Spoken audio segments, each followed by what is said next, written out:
Hey there, and welcome to Crime for Sleep.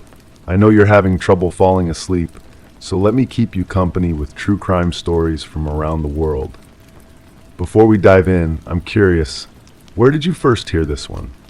If you enjoy these stories, don't forget to like, comment, and subscribe. Now get comfortable, and let's get into tonight's case. Story 1. I had been fixated on the wall for longer than I could measure, where the grain of the wooden panel appeared to ripple like a distant, silent current. The room refused to settle, its corners breathing with an undercurrent of unease, resonating in the faintest vibrations underfoot. Every so often, a draft would tease the edges of the wallpaper, whispering of spaces beyond. I clung to the illusion of normalcy, convinced I'd regain my peace if only something tangible would break the monotony. But the shift was imperceptible, a shadow that never was, resting just beyond the threshold of sight. The photograph had been moved, not dramatically, perhaps an inch to the left, maybe less, but I knew its position as intimately as I knew the weight of my own breath. It sat on the mantelpiece, capturing a moment from the marina where we'd spent those summer afternoons, the one where the boats bobbed like corks in champagne, their masts creating a forest of possibility against an endless sky.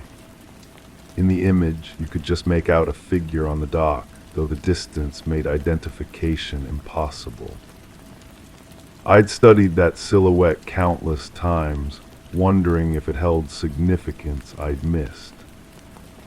The suspicion hadn't arrived with fanfare. It crept in through the spaces between certainty, settling into the rhythm of ordinary life like sediment in still water. First, there were the small disruptions, coffee cups left in unfamiliar positions, books open to pages I couldn't recall reading, the faint impression of footsteps on carpet that should have shown only mine. I began cataloging these anomalies with the methodical precision of someone documenting their own unraveling. Memory plays tricks in the quiet hours. I remember standing in the kitchen, watching steam rise from a mug I didn't remember preparing, feeling the peculiar sensation that someone had just vacated the space I now occupied. The air held that particular warmth that comes from another person's presence, yet I was alone. Had always been alone, or so I told myself, but the house seemed to contradict this certainty with its subtle rebellions against order. The marina photograph drew me back repeatedly. Something about the composition felt wrong, though I couldn't articulate what. The boats seemed too perfectly arranged, their positioning almost theatrical. The figure on the dock, always that mysterious figure, appeared to be waiting, though for what or whom remained unclear. I'd taken the picture myself, or believed I had, but the perspective suggested I'd been standing in the water to capture such an angle. Impossible, yet there it was. I found myself returning to that summer, reconstructing afternoons that felt both vivid and fabricated. We'd sit on the weathered planks, watching the tide pull boats toward the horizon like a magnet drawing metal filings. The conversations blur now, becoming a single, endless dialogue about nothing and everything. Voices carry differently over water, I learned. They can seem to come from any direction, making it difficult to locate their source. The moved photograph became an obsession.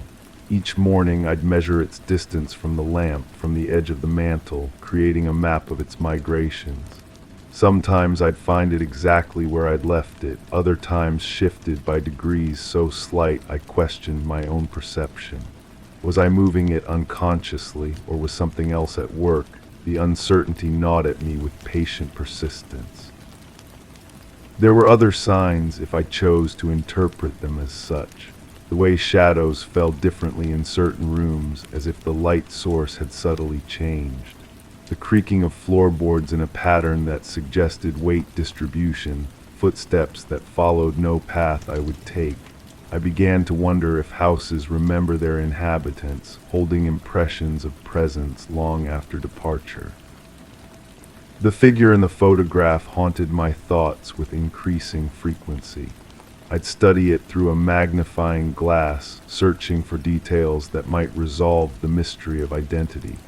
but magnification only revealed the grain of the photographic paper. The tiny dots of color that, viewed closely, dissolved into abstraction.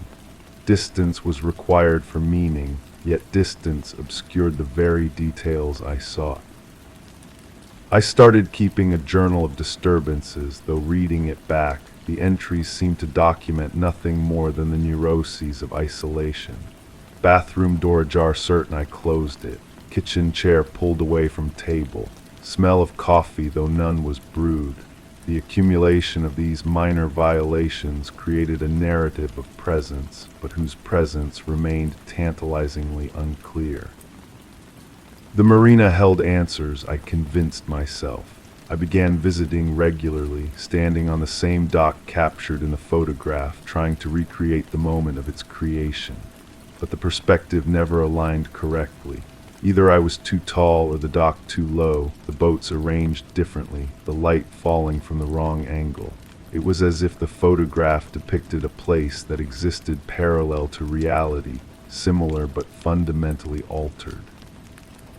Other visitors to the marina seemed to watch me with curious eyes, though when I turned to meet their gaze, they'd be occupied with their boats or their companions, showing no interest in my presence. Perhaps I was projecting significance onto innocent glances, reading conspiracy into coincidence. But the feeling of being observed persisted, a prickle between my shoulder blades that followed me home. The photograph's migrations became more pronounced, or perhaps I became more sensitive to change. I'd find it face down, requiring me to right it to restore the view of that enigmatic figure on the dock. Sometimes it would be turned slightly, as if someone had picked it up for closer examination before replacing it imperfectly. These adjustments felt deliberate, purposeful, though their purpose remained opaque. I began to suspect that the figure in the photograph was watching me as much as I was watching it. The idea was irrational, yet it persisted with the stubborn logic of dreams. In certain light, the silhouette seemed to shift position slightly, turning more toward the camera, toward me. Photography captures moments, I reminded myself, freezes them in permanent stillness. But stillness can be deceptive, containing motion that reveals itself only through prolonged observation. The house felt different now, charged with possibility and dread in equal measure. Rooms I'd inhabited for countless seasons seemed foreign, their familiar contents arranged by an intelligence that wasn't quite my own. I'd enter a space expecting to find it as I'd left it, only to discover subtle alterations that suggested intervention. A book moved from table to shelf, a cushion bearing the impression of recent occupation, curtains drawn when I remembered leaving them open. Sleep became elusive, not from fear but from anticipation. I'd lie awake listening to the house settle, trying to distinguish between the natural sounds of aging wood and something more deliberate, footsteps perhaps, or the soft closure of doors.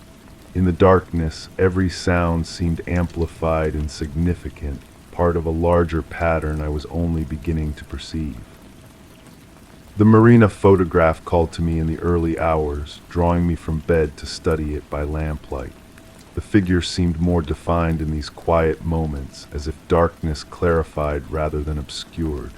I began to see details that daylight had hidden: the suggestion of clothing, the angle of stance, something that might have been a hand raised in greeting or farewell. But morning would arrive and strip away these revelations, leaving only ambiguity. I started photographing the photograph, documenting its position and any changes I detected. The resulting images created a strange recursion, pictures of a picture, each layer adding distance from whatever truth the original might have contained. Yet in this multiplication, I thought I glimpsed something essential, a pattern that emerged only through repetition and variation. The marina visits intensified, becoming daily pilgrimages to a shrine of uncertainty. I'd stand where the photograph suggested I'd stood, looking toward where the camera must have been positioned, trying to solve the geometric puzzle of perspective.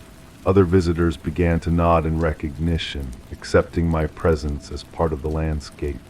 I wondered what story they constructed around my regular appearances, what narrative they used to explain my obvious searching.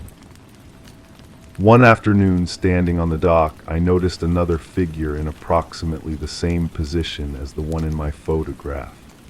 The distance was too great for clear identification, but something about the posture, the way they held themselves against the backdrop of boats and water, seemed familiar.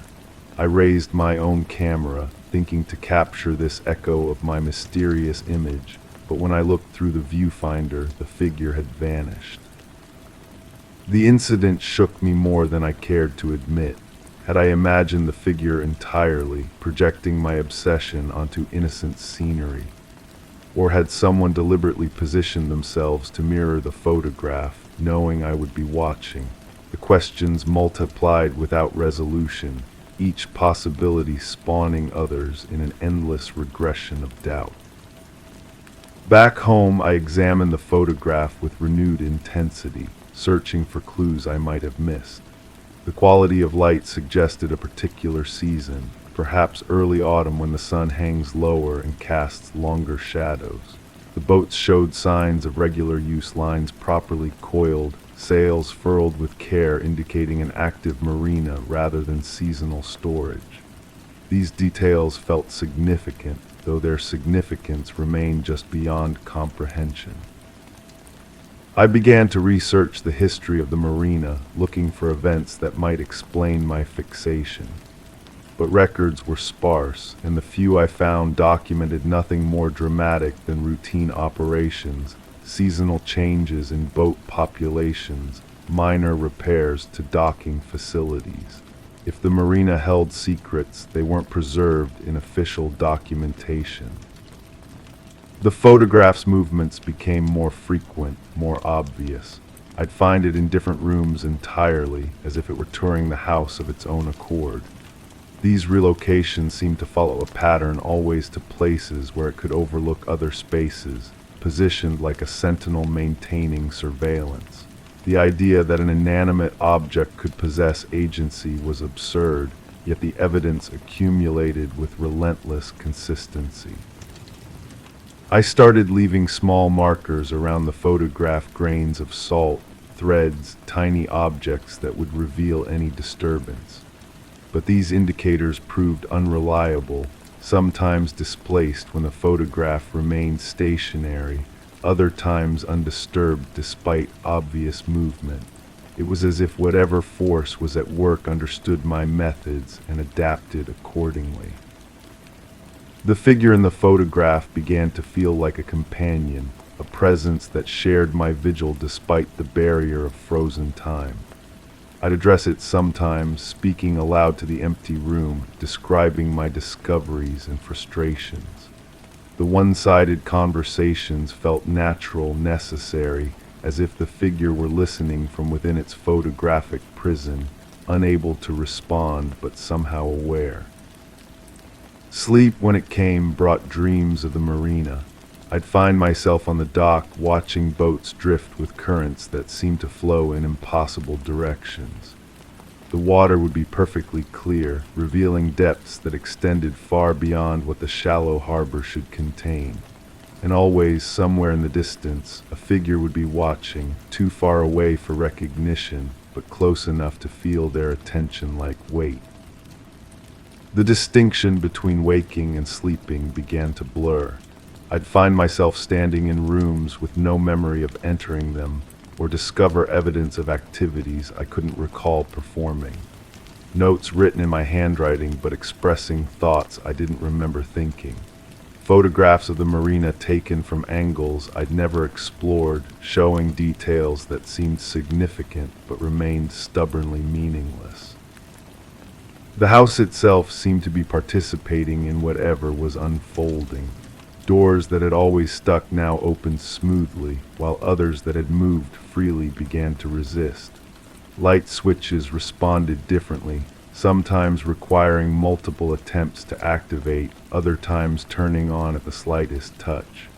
These changes felt coordinated, purposeful, as if the house were adjusting itself to accommodate new circumstances. I returned to the marina with increasing desperation, hoping to break through the wall of ambiguity that surrounded the photograph's origin. But each visit only deepened the mystery. The dock looked different from every angle, never quite matching the perspective captured in the image. The boats changed position with the tides, creating new arrangements that sometimes echoed the photograph but never replicated it exactly. Other visitors to the marina began to seem familiar, though I couldn't place where I might have encountered them before. They'd nod or smile in passing, showing recognition I didn't share. Had I photographed them unknowingly? Were they part of some larger pattern I was failing to perceive? The possibility that I was embedded in a network of observation and counter-observation both thrilled and terrified me. The photograph reached a state of constant migration, never remaining in the same position for more than a few hours. I'd place it carefully on the mantelpiece, only to find it on a bookshelf, then a windowsill, then balanced against a lamp. The movement seemed random but felt guided, as if the photograph were searching for the perfect vantage point from which to observe something specific. I began to wonder if the figure in the photograph was trying to communicate, using the image's position as a form of semaphore. Each location might represent a letter or concept, the movement spelling out a message I lacked the key to decode. The idea was fantastical, yet it provided a framework for understanding the otherwise inexplicable behavior of an inanimate object. The marina visits became ritualistic, performed at the same time each afternoon when the light most closely matched that captured in the photograph. I'd stand in various positions, trying to align my perspective with that of the original photographer, whoever that might have been. The exercise felt important, necessary, though its purpose remained unclear even to me. One afternoon, I noticed that my shadow fell across the water in a way that seemed familiar. Looking down at my silhouette on the surface, I realized it matched the figure in the photograph, almost exactly the same angle of stance, the same suggestion of waiting or watching. The recognition sent a chill through me that had nothing to do with the harbor breeze. Had I been photographing myself all along? Was the mysterious figure simply my own shadow or reflection, captured and forgotten? But that explanation raised new questions. Who had taken the photograph if I was the subject? And why couldn't I remember the moment of its creation? The solution to one mystery only deepened others. The house seemed to approve of this revelation, if approval could be read into the behavior of walls and floors and fixtures. The photograph's movements became less frantic, more purposeful, as if it had achieved some goal through my recognition. But recognition of what exactly? The questions multiplied even as answers seemed to approach. I began to study my own behavior with the same intensity I'd applied to the photograph. Was I moving it unconsciously, driven by impulses I couldn't acknowledge? Were the disturbances in the house products of my own actions, performed in states of distraction or partial sleep? The possibility that I was the source of my own mystery felt both liberating and deeply unsettling. Yet even if I was unconsciously rearranging my environment, the question remained: why? What purpose did these movements serve? What message was I trying to send to myself across the barrier of conscious awareness? The idea that part of my mind was operating independently, pursuing goals I couldn't fathom, challenged my sense of unified identity. The marina continued to call me, but now I approached it differently, as both observer and observed, photographer and subject. I'd position myself where the figure in the photograph seemed to stand, trying to see through their eyes to understand what they were watching or waiting for. The exercise felt like method acting, inhabiting a role I'd created but couldn't fully remember. Other visitors to the marina began to photograph me, or so it seemed. I'd catch glimpses of cameras pointed in my direction, though when I'd look directly, they'd be aimed at boats or birds or the horizon. Perhaps I was becoming part of the marina's landscape, a fixture as permanent and mysterious as the figure in my own photograph. The house reached a state of equilibrium, its disturbances settling into patterns I could almost predict. The photograph still moved, but within a limited range, as if it had found its preferred territory and was content to patrol it. The other anomalies, displaced objects, unexplained sounds, changes in light and shadow continued, but felt less threatening, more like the natural behavior of a space that had learned to accommodate multiple presences. I realized I was no longer alone in any meaningful sense. Whether the presence I felt was external or internal, conscious or unconscious, human or something else entirely, it had become part of my daily existence. We cohabited peacefully, this other and I, sharing space and purpose in ways that defied conventional understanding. The photograph had taught me about perspective, about the way meaning shifts depending on where you stand and what you're looking for. The figure on the dock was simultaneously myself and other, familiar and strange, present and absent. These contradictions didn't need resolution, they simply needed acceptance.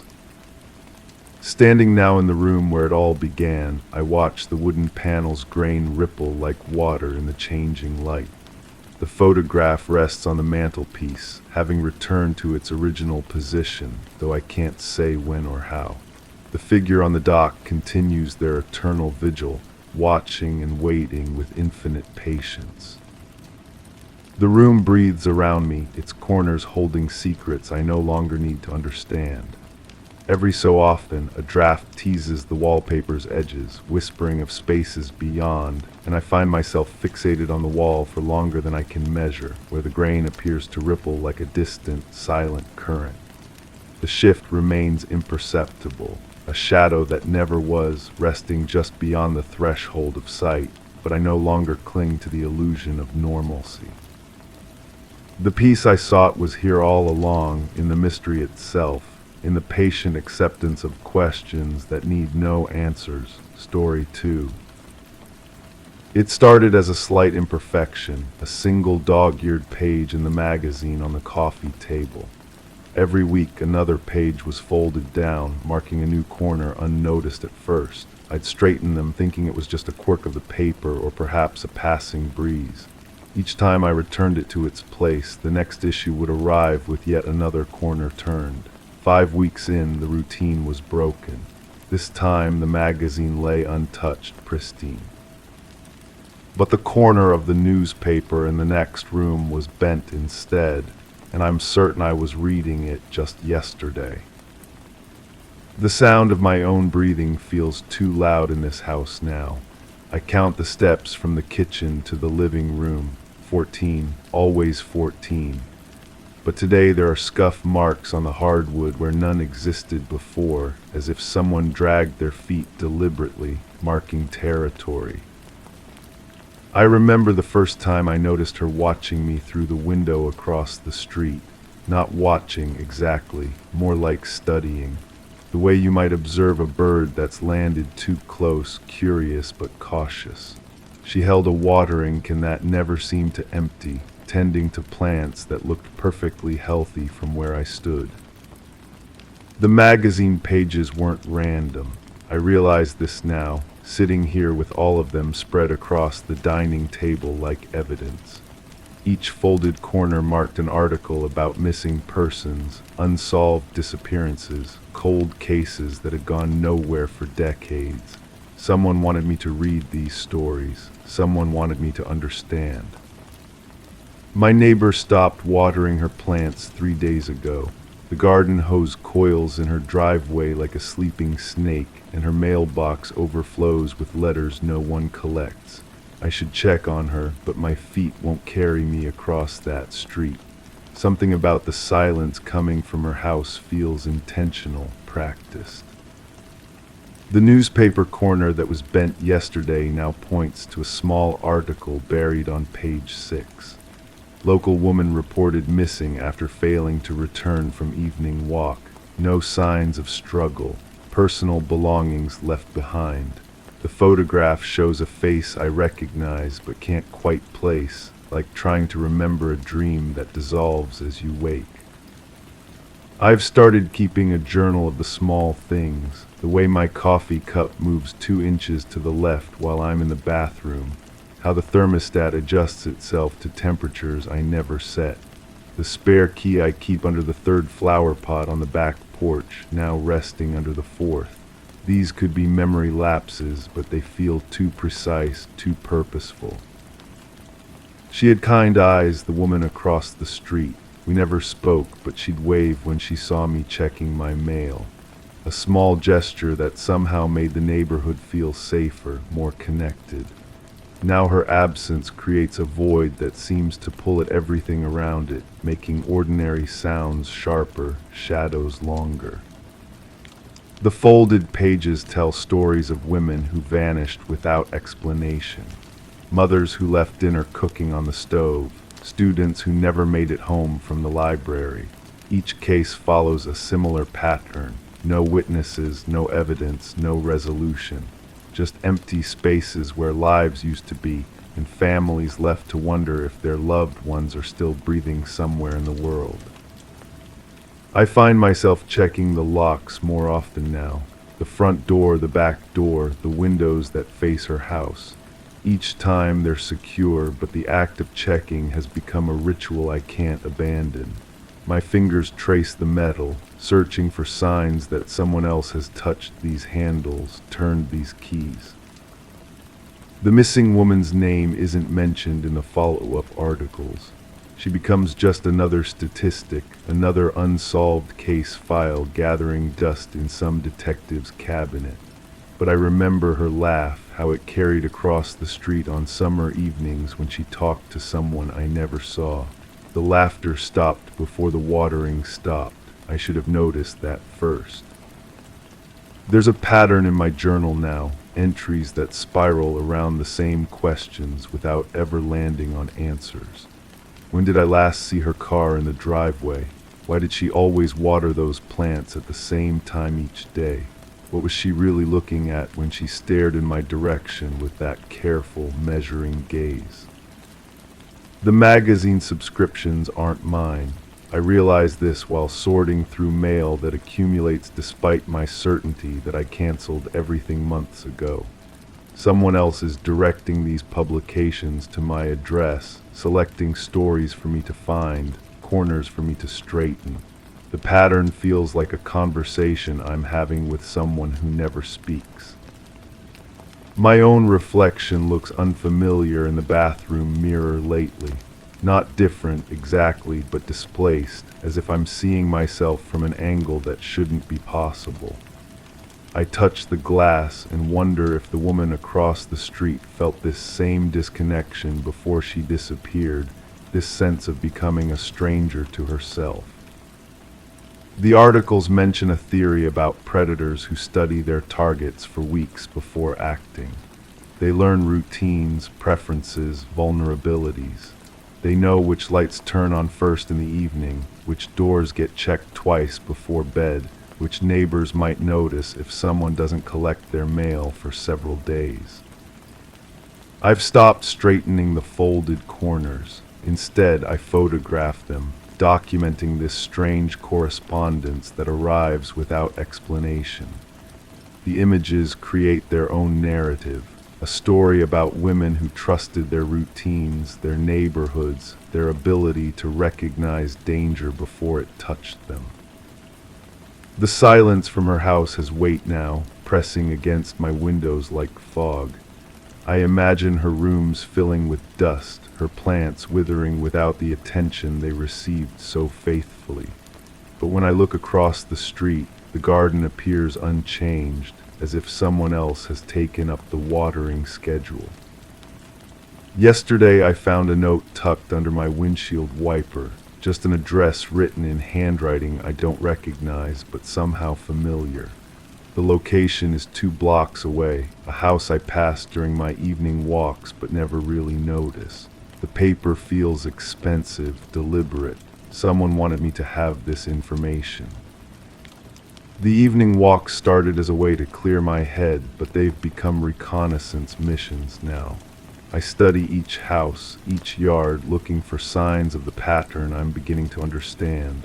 Newspapers left uncollected, gardens that maintain themselves, windows that never show movement despite lights that turn on and off with suspicious regularity. I drove past the address from the note but couldn't bring myself to stop. The house looks occupied but feels empty, like a stage set waiting for actors who will never arrive. A magazine lay on the front step, and even from the car I could see the corner of one page folded down with geometric precision. The woman who used to live across the street appears in my dreams now, but she's always walking away, always just out of reach. In the dreams, she's trying to tell me something important, but her voice gets lost in the sound of water running, plants being tended, footsteps that match my own but come from someone else's feet. I think I understand now why the corners were folded, why the stories were chosen, why my neighbor's careful attention felt more like surveillance than friendliness. The missing women weren't random victims. They were selected, studied, replaced in ways so subtle that their absence became just another small imperfection in the daily routine. The spare key is missing from under the 4th flower pot. I search all of them, then the entire back porch, but it's nowhere to be found. Someone has been in my house, moving things, adjusting details, learning the rhythm of my life the same way I learned to expect those folded pages. But here's what troubles me most. I can't remember the last time I actually saw my neighbor. Not the day she disappeared, not the week before. When I try to focus on a specific memory, the details dissolve like sugar in water. Her face, her voice, her presence across the street, all of it might be something I constructed to make sense of being watched, studied, chosen. The magazine on my coffee table has a fresh corner folded down, and this time the marked article is about me, Story 3.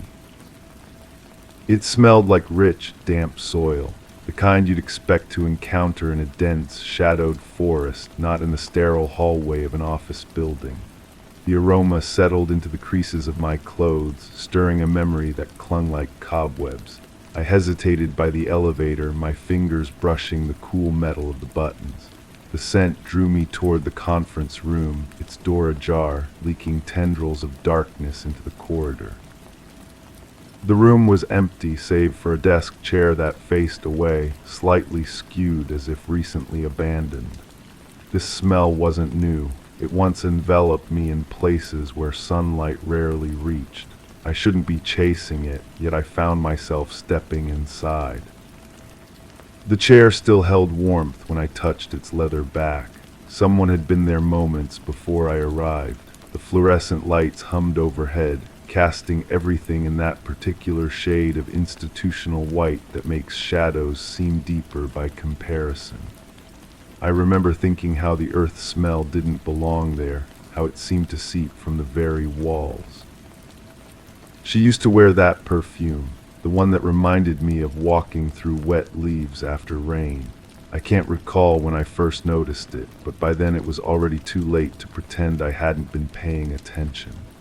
The way she moved through the office, always arriving early, always staying just a little longer than necessary.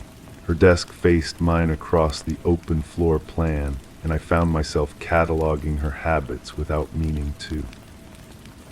The security footage would later show me entering the conference room at 17 minutes past the hour. What it couldn't capture was the way my pulse quickened when I recognized that familiar scent, or how my hands trembled as I checked each corner of the empty space. The camera angle made it look like I was searching for something specific, but I was only following an instinct I didn't understand. I should mention the phone calls. They started weeks before that morning in the conference room. always from numbers I didn't recognize, always ending before I could speak. When I tried calling back, the lines were disconnected or belonged to people who claimed they'd never dialed my number. I began keeping a list, writing down each number, each time, trying to find a pattern that might explain why someone wanted my attention but not my voice. The soil smell was strongest near the window. I pressed my face close to the glass and looked down at the parking lot below. Her car wasn't there. It hadn't been there for days, though I couldn't pinpoint exactly when I'd last seen it.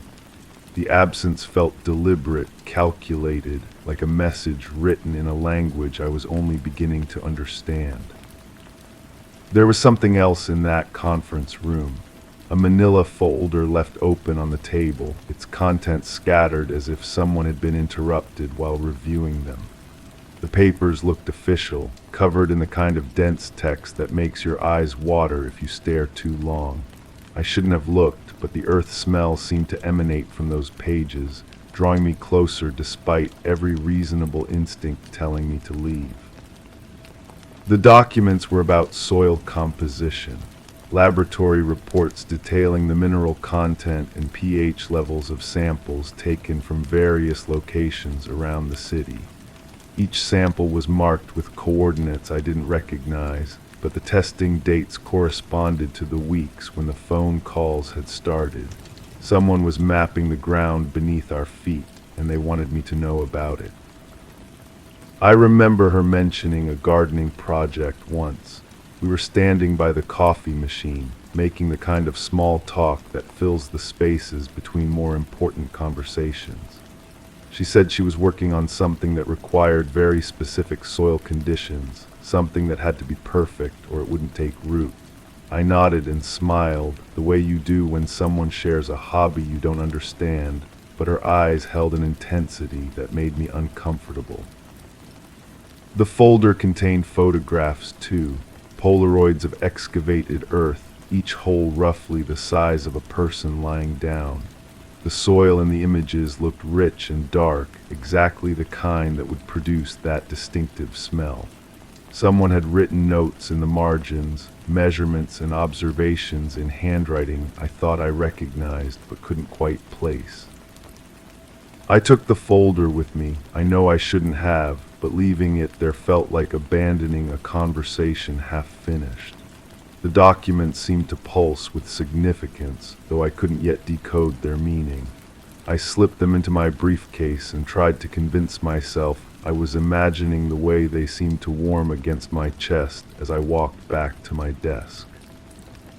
The phone rang that afternoon. For the first time in weeks, the caller stayed on the line long enough for me to answer. The voice was muffled, distorted, but unmistakably feminine. She asked if I'd found what I was looking for, and when I started to respond, she added that some things are better left buried. The line went dead before I could ask what she meant. That evening, I spread the soil reports across my kitchen table and tried to make sense of the coordinates. Using an online mapping service, I traced each location to specific addresses around the city. Most were residential properties, houses with large yards and mature trees. A few were in industrial areas, vacant lots where construction had been planned but never completed. One set of coordinates led to a park I recognized, a place where I'd sometimes eaten lunch when the office felt too confining. I drove to the park the next morning before work. The earth smell hit me as soon as I stepped out of my car, stronger than it had been in the conference room, so intense it made my head swim. I followed the scent to a grove of oak trees where the ground looked recently disturbed. Someone had been digging and they'd been careful to replace the grass, but the seams were still visible if you knew where to look. The soil beneath the replaced sod was different from what surrounded it, darker, richer, with that distinctive aroma that had been haunting me for weeks. I knelt and pressed my palm against the earth, feeling it give slightly under pressure, as if something below had created an air pocket. The sensation sent a chill through me that had nothing to do with the morning temperature. I started having dreams about digging. In them I was always alone, working by moonlight with tools I didn't remember acquiring. My hands moved with practiced efficiency, as if I'd performed these motions countless times before. The earth parted easily, revealing layers of soil that grew darker and more fragrant the deeper I went. I always woke before discovering what lay at the bottom, but the smell lingered in my nostrils long after consciousness returned. The phone calls became more frequent. Sometimes the voice asked about my progress, other times it simply breathed into the receiver before hanging up. I began to suspect the caller was closer than I'd initially thought, perhaps someone who could see me, who knew my schedule well enough to time their calls for maximum effect. The possibility that I was being watched should have frightened me more than it did. I found myself returning to the park daily, drawn by a compulsion I couldn't name. Each visit revealed new signs of disturbance, fresh areas where the earth had been carefully excavated and replaced. Someone was using the park as a laboratory, conducting experiments that required precise soil conditions and absolute privacy. The pattern was becoming clear, even if its purpose remained hidden. The breakthrough came when I recognized the handwriting on one of the soil reports. The careful loops and precise angles belonged to someone I saw every day, someone whose desk faced mine across the office floor. The realization should have brought clarity, but instead it deepened the mystery. Why would she want me to discover her secret project? What was she hoping I would do with the knowledge? I confronted her on a morning when the earth smell seemed particularly strong in the office air. She was standing by her desk, sorting through files with the methodical precision I'd come to associate with her work. When I mentioned the soil reports, her hands stopped moving, but she didn't look up. She asked how long I'd been following her, and the question caught me off guard because I hadn't realized that's what I'd been doing. She explained about the gardening project then, though her words felt carefully chosen, as if she were translating from a language I wouldn't understand. She was cultivating something that required very specific conditions, she said, something that had to be planted in exactly the right kind of soil or it would never grow properly. The work was delicate, requiring patience and absolute attention to detail. I asked what she was growing, but she only smiled and said I'd understand when the time was right. She mentioned that the project was almost complete, that soon I'd be able to see the results for myself. The way she spoke made it sound like an invitation, though to what I couldn't say. Her eyes held that same intensity I'd noticed by the coffee machine, but now it seemed directed at me with laser focus. The final phone call came that night. This time she didn't disguise her voice, and I recognized it immediately. She gave me an address and told me to come alone, to bring a shovel, to be prepared for what I might find. The location was one of the coordinates from the soil reports, a residential property on the outskirts of the city where the streetlights grew sparse and the houses sat far back from the road. I should have called someone, should have reported what I'd discovered, should have stayed home, should have done any number of things that would have kept me from driving through the darkness toward an address that existed only in soil reports and whispered phone calls. Instead, I found myself parking outside a house with overgrown hedges and windows that reflected nothing but shadow. The earth smell was overwhelming here, so thick it seemed to coat my lungs with each breath. She was waiting in the backyard, standing beside a freshly dug hole that was exactly the size and shape of those in the photographs. The soil piled beside it looked rich and dark, almost black in the moonlight.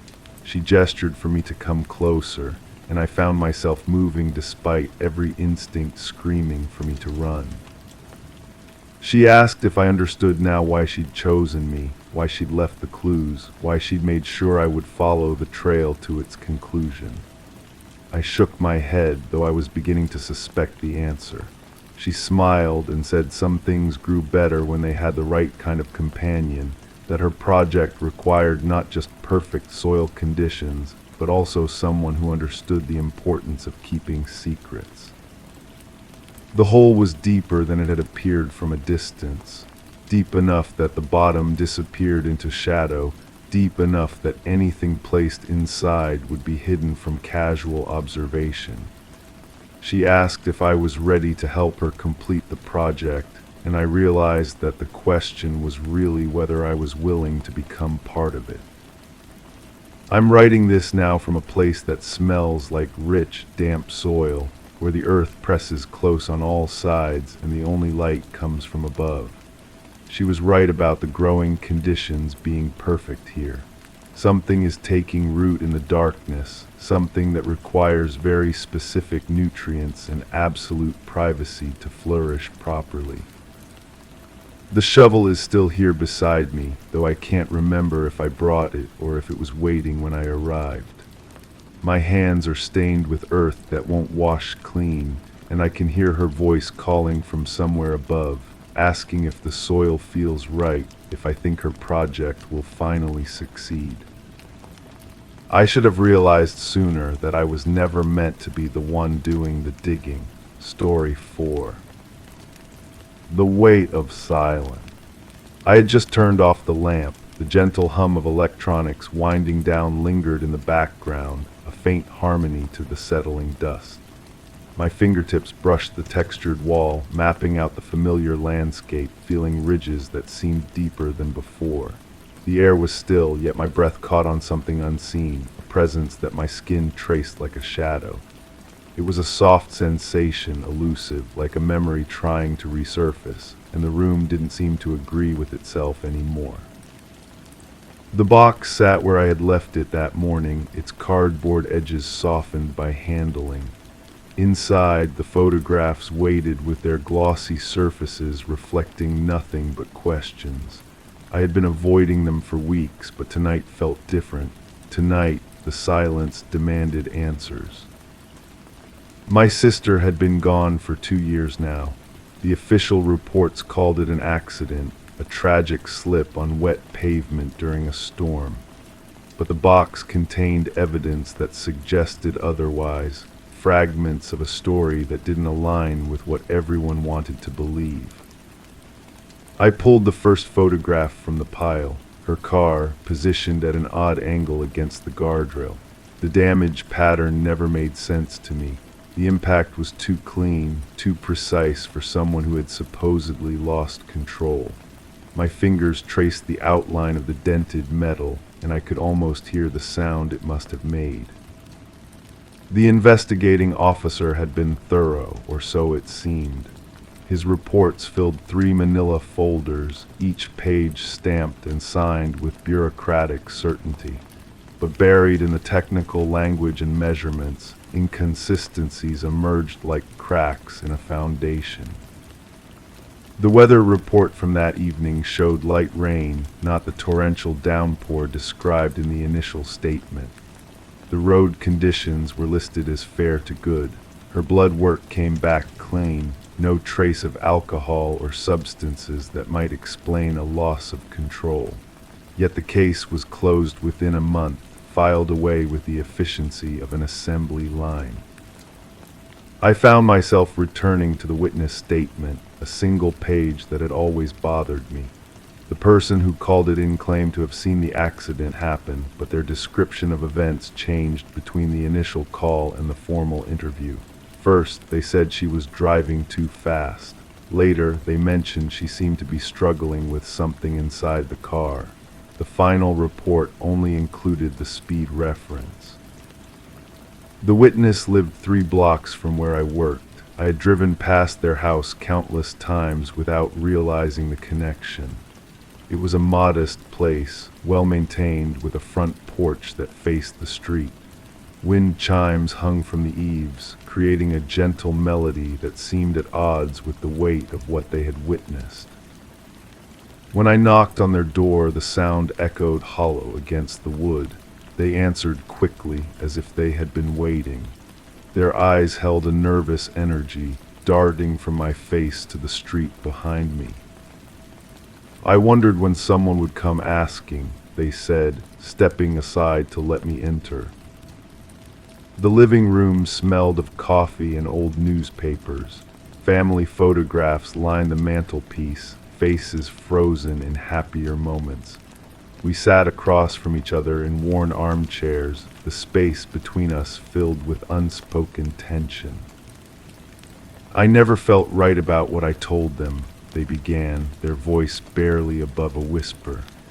"There were things I saw that didn't make it into the report, things that seemed important at the time, but the officer said they weren't relevant to the cause of the accident." They described seeing another car that evening, one that had been following my sister for several blocks before the crash. It had pulled over after the impact, and someone had gotten out to look, but they left before the emergency vehicles arrived. The witness had mentioned this during the initial call, but when pressed for details during the formal interview, they couldn't provide a license plate or clear description of the driver. "The rain made everything blurry," they explained, though we both knew the rain had been light that evening. I left their house with more questions than answers, but also with a growing certainty that the official story was incomplete. The feeling followed me home, settling into my bones like a chill that wouldn't lift. Back in my room, I spread the contents of the box across the floor. Police photographs, witness statements, insurance documents, and personal items recovered from the scene. Among them was her phone, its screen cracked but still functional. The call log showed several missed calls in the hours before the accident, all from the same number. I had tried calling it before, but it always went straight to voicemail. The voice on the recording was professional, generic, offering no clues about the caller's identity. But tonight, something made me try again. "This time, someone answered." "I was wondering when you'd call back," the voice said. It was calm, measured, with an undertone that made my skin prickle. "Who is this?" I asked, though part of me wasn't sure I wanted to know. "Someone who cared about your sister, someone who tried to help her." The line went quiet except for the sound of breathing. I could hear traffic in the background, the distant hum of a busy street. "She came to me because she was scared," the voice continued. "She had discovered something at work, something that put her in danger. I told her to go to the police, but she said they wouldn't believe her. She said the people involved were too well connected." My sister had worked as an accountant for a mid-sized firm downtown. Her job seemed routine, mundane even. She rarely talked about work beyond complaining about difficult clients or long hours during tax season. "What kind of something?" I pressed. "Money moving where it shouldn't, accounts that didn't add up." She had been tracking discrepancies for months, building a case. She was planning to take it to the authorities, but she wanted to be absolutely certain first. The caller agreed to meet me, choosing a diner on the outskirts of town where the lighting was dim and privacy came naturally. They arrived before me, sitting in a corner booth with their back to the wall. Middle-aged, unremarkable, the kind of person who could disappear in a crowd. They slid a manila envelope across the table. Inside were copies of financial documents, bank statements, and transaction records. The numbers meant nothing to me at first glance, but their significance became clear as the caller explained. "Your sister discovered that her firm was being used to launder money. Small amounts at first, spread across dozens of accounts to avoid detection. But the operation was growing, becoming bolder. She estimated that millions had been processed through the system over the past few years." The documents showed a pattern of suspicious activity. Payments from shell companies, transfers to offshore accounts, and a complex web of financial relationships that obscured the true source and destination of the funds. My sister had highlighted key transactions, adding notes in her careful handwriting. She was getting close to identifying the people at the top, the caller continued. That's when things became dangerous. She started receiving threatening calls, found her apartment had been searched, noticed she was being followed. She reached out to me because she needed someone outside the situation, someone who could help her document everything. "Who are you?" I asked again. "A journalist. I specialize in financial crimes, corruption cases. Your sister found my contact information online and reached out. We had been working together for several weeks before her death." The word death hung in the air between us, heavy with implication. Neither of us called it an accident. "Do you think they killed her?" The journalist's expression didn't change, but their silence spoke volumes. "I think your sister was a threat to some very dangerous people. I think her accident was remarkably convenient timing, and I think the investigation was closed too quickly for comfort. They left me with the documents and a warning to be careful. The people involved had already killed once if our suspicions were correct. They wouldn't hesitate to do so again if they felt threatened." I spent the following days immersed in the financial records, trying to understand the scope of what my sister had uncovered. The money trail was complex, deliberately obscured, but patterns emerged with careful study. The same names appeared repeatedly, connected through a network of business relationships and shared interests. One name stood out, the senior partner at my sister's firm. His signature appeared on many of the suspicious transactions, and his personal accounts showed deposits that far exceeded his legitimate income. He had been with the company for over 20 years, building a reputation as a pillar of the community. I began watching him, learning his routines, trying to understand the man behind the financial crimes. He lived in an expensive neighborhood, drove luxury cars, and belonged to the country club. His lifestyle suggested wealth that couldn't be explained by his salary alone. But it was his behavior that truly caught my attention.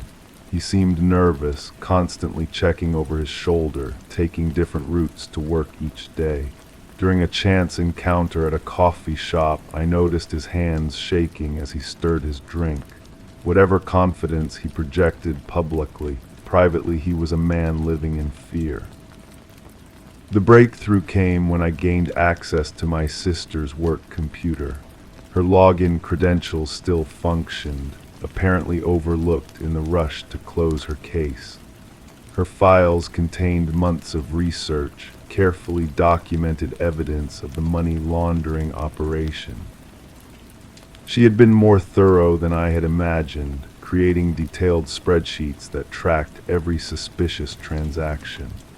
She had identified the source of the illegal funds, a network of drug dealers and human traffickers who needed to clean their profits. The accounting firm provided the perfect cover, allowing dirty money to be processed through legitimate business accounts. But the most damning evidence was a series of recorded phone conversations. My sister had been secretly recording her interactions with the senior partner, capturing his direct involvement in the scheme. His voice was clear, unmistakable, as he discussed transaction details and threatened consequences for anyone who might expose the operation. In the final recording, made just days before her death, the conversation took on an ominous tone. "You're asking too many questions," his voice said through the computer speakers. "Some things are better left alone." "I can't ignore what I've seen," my sister replied. Her voice was steady, but I could hear the underlying fear. "People have a right to know." "People have a right to stay alive," came the chilling response. "I'd hate for something unfortunate to happen to you." The recording ended there, but the implication was clear. My sister had been directly threatened by the man she worked for, the man who controlled her access to the evidence, the man who had the most to lose if her investigation became public. I sat in the darkness of her empty office, surrounded by the ghosts of her final weeks. The building was quiet, most employees having left hours earlier. Only the security lights remained, casting long shadows across the hallway. The sound of footsteps broke the silence. Someone was walking down the corridor, their pace measured and deliberate. I quickly closed the computer files and gathered the printed documents, my heart racing as the footsteps grew closer. The office door was partially closed, but light from the computer screen might be visible from the hallway.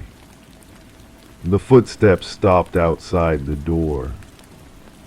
I held my breath, pressing myself against the wall where I wouldn't be immediately visible.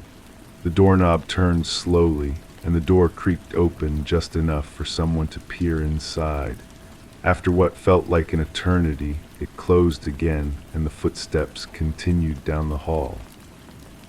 I waited several more minutes before moving, listening for any sign that the person had returned. When I finally gathered the courage to leave, I discovered that the main exit was locked from the inside, requiring a key card that I didn't have. Someone had trapped me in the building. The emergency exit was my only option, but opening it would trigger an alarm. I had no choice but to accept that my presence would be discovered. The alarm shrieked as I pushed through the door, echoing through the empty parking lot. I ran to my car, documents clutched against my chest, expecting to see security guards or police officers at any moment. But the lot remained empty, and I managed to drive away without being stopped. Only later did I realize that someone had wanted me to trigger the alarm, wanted to send a message that I was being watched. The next morning brought a phone call that confirmed my fears. "You should be more careful where you go at night," the voice said. It was the same calm, measured tone from the recorded conversations. "Office buildings can be dangerous places after hours." "I know what you did," I replied, trying to keep my voice steady. "You don't know anything. You're grieving, confused, looking for someone to blame for a tragic accident. But accidents happen every day, especially to people who don't watch where they're going." The line went dead, but the message was clear. I was being warned to stop my investigation or face the same fate as my sister. But I couldn't stop, not when I was so close to the truth. The journalist agreed to meet me again, this time in a more public location where we would be safer. I brought copies of everything I had found, the financial records, the recorded conversations, the evidence of threats. They reviewed the materials with the practiced eye of someone who had seen similar cases before. "This is solid evidence of criminal activity," they said finally. "But proving murder is going to be much more difficult. The people involved are sophisticated, experienced at covering their tracks." "What about the witness who saw another car that night?" "Circumstantial at best. And even if we could prove someone was following your sister, connecting that to the money laundering scheme would require more direct evidence." We discussed options for moving forward. The journalist had contacts in law enforcement, people who specialized in financial crimes and might be willing to reopen the investigation. But we both knew that bringing down a well-established criminal network would be dangerous for everyone involved. "There's something else you should know," the journalist said as we prepared to leave. "I've been investigating this firm for months, following leads from other cases. Your sister wasn't their first victim. 2 other employees have died under suspicious circumstances over the past 5 years. Both had access to financial records. Both deaths were ruled accidental. The revelation hit me like a physical blow. My sister's death wasn't an isolated incident, but part of a pattern of violence designed to protect a criminal enterprise. How many others had discovered the truth and paid with their lives? That evening I returned to my apartment to find that it had been searched. The intruders had been careful, professional, but small signs gave them away. Books slightly out of place on shelves, papers not quite aligned as I had left them, the faint scent of unfamiliar cologne lingering in the air. They had been looking for the evidence I had gathered, but I had been careful to keep copies in multiple locations. Still, the message was clear. Nowhere was safe, and my investigation had attracted the attention of people who would stop at nothing to protect their secrets. I began varying my routines, taking different routes to work, staying in hotels instead of going home. The paranoia was exhausting, but it felt necessary. Every shadow could hide a threat. Every stranger might be watching. The breakthrough came from an unexpected source. One of my sister's former colleagues reached out, someone who had worked closely with her during the final months of her life. They had been too frightened to come forward earlier, but my investigation had given them courage. She knew they were going to kill her, they told me during a hushed conversation in an empty parking garage. She had prepared for it, hidden evidence where they would never think to look. My sister had rented a safety deposit box under an assumed name, using identification that she had somehow obtained. Inside were the original financial documents, additional recorded conversations, and a detailed letter explaining everything she had discovered. She had also included the names of other employees who she suspected were involved, creating a comprehensive picture of the criminal network. But most importantly, she had documented her growing fear in the days leading up to her death. She described being followed, receiving threatening phone calls, and finding evidence that her apartment had been searched. She had even identified the specific individuals who she believed were planning to harm her. The letter ended with instructions for what to do with the evidence if something happened to her. She had anticipated that her death would be made to look like an accident, and she wanted to ensure that the truth would eventually come to light. Armed with this new evidence, the journalist and I approached federal authorities who specialized in organized crime. The case was complex enough to warrant their attention, and the pattern of suspicious deaths provided additional motivation for a thorough investigation. But even as we handed over the evidence, I couldn't shake the feeling that we were still missing something important. The criminal network was too sophisticated, too well protected to be brought down by financial records alone. There had to be more to the story, connections we hadn't yet discovered. The answer came in the form of a phone call from an unlisted number. "Your sister was braver than you know," the voice said. It was different from the previous threatening calls, older, with a slight accent that I couldn't place.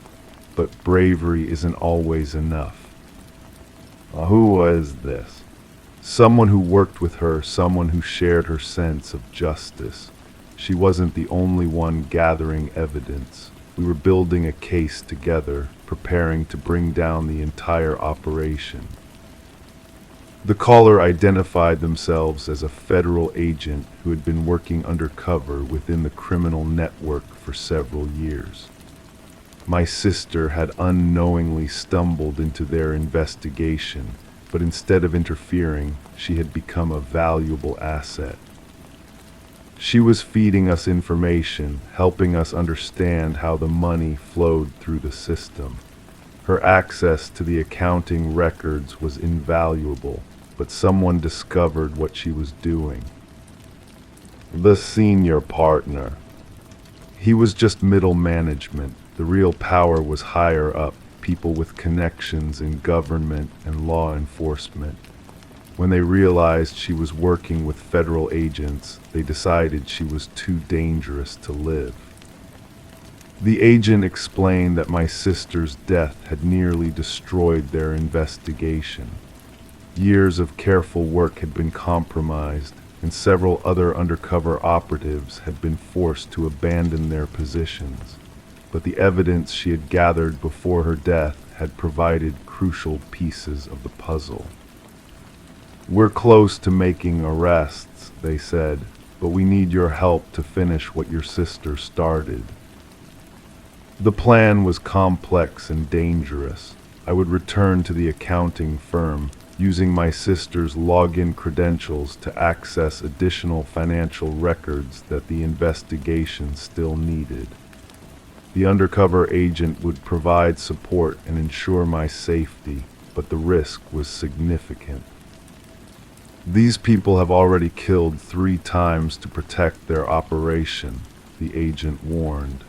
"They won't hesitate to kill again if they discover what you're doing." Despite the danger, I agreed to help. My sister had died trying to expose the truth, and I owed it to her memory to see the investigation through to its conclusion. The final infiltration of the accounting firm took place during a weekend when the building would be largely empty. I entered using my sister's access codes, while the federal agent monitored from a nearby surveillance van. The plan was to download specific financial files that would complete the case against the criminal network. But as I worked at my sister's computer, copying files to a portable drive, I began to notice inconsistencies in the federal agent's story. The files they had requested were different from what my sister had been investigating. Instead of focusing on money laundering, these records dealt with legitimate business transactions and government contracts. A terrible realization began to form in my mind. The phone call came just as I was preparing to leave. "I'm disappointed in you," the familiar voice said. It was the same calm, measured tone from the threatening calls, but now I understood who it belonged to. Your sister was much more trusting. The federal agent entered the office, no longer maintaining their protective facade. In their hand was a gun pointed directly at me. "She figured it out too late," they continued, speaking into a phone while keeping the weapon trained on me. "Just like you're doing now." The truth crashed over me like a wave. There was no undercover investigation, no federal task force preparing to make arrests. The person I had trusted to help me find justice for my sister was actually one of her killers. The money laundering operation was real, they explained, almost conversationally. But it was our operation. Your sister discovered that federal agents were running the network, using our access and authority to process illegal funds. She threatened to expose law enforcement corruption at the highest levels. My sister had been killed not by criminals, but by the very people who were supposed to protect society from crime. The accounting firm was just a front, a way for corrupt federal agents to legitimize their illegal activities.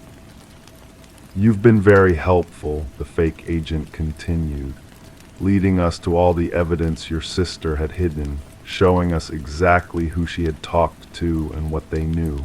We couldn't have cleaned up this mess without your assistance. I realized that every step of my investigation had been orchestrated, every revelation carefully planned to serve their purposes.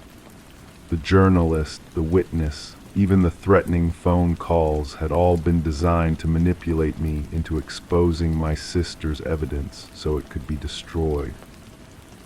"What happens now?" I asked, though I already knew the answer. Now you join your sister, another tragic accident, another grieving family member who couldn't accept the truth. But my sister had been more clever than any of us realized. In her final letter, the one hidden in the safety deposit box, she had included one more piece of information that I hadn't shared with anyone: the location of additional evidence that would expose the entire conspiracy. She had known that anyone investigating her death would likely be compromised or manipulated, so she had created a failsafe, a way to ensure that the truth would survive even if everyone trying to uncover it was silenced. As the corrupt agent prepared to end my life just as they had ended my sister's, I found comfort in knowing that justice would eventually prevail. The evidence would be found, the conspiracy would be exposed, and the people responsible would face consequences for their crimes. But that knowledge couldn't change my immediate situation, couldn't alter the fact that I was about to become another victim of the same corruption that had claimed my sister's life. The last thing I remember was the sound of approaching footsteps in the hallway outside the office. Whether they belonged to additional conspirators or potential rescuers, I would never know. The official report would probably list my death as another accident, another tragedy in a series of unfortunate events. But somewhere, hidden in a place that only my sister knew, the truth waits to be discovered by someone brave enough to seek it out. The weight of silence can be crushing, but sometimes it's the only protection we have against forces too powerful to confront directly. My sister understood this, and in her final act, she chose to let silence preserve the truth rather than speak it aloud and watch it be destroyed. Now that silence belongs to me and to everyone who might come after, searching for answers in a world where justice and corruption wear the same face. Story 5.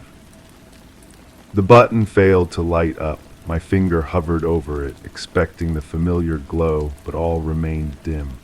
The walls seemed to shrink, closing in, and the air felt unusually thick as I descended.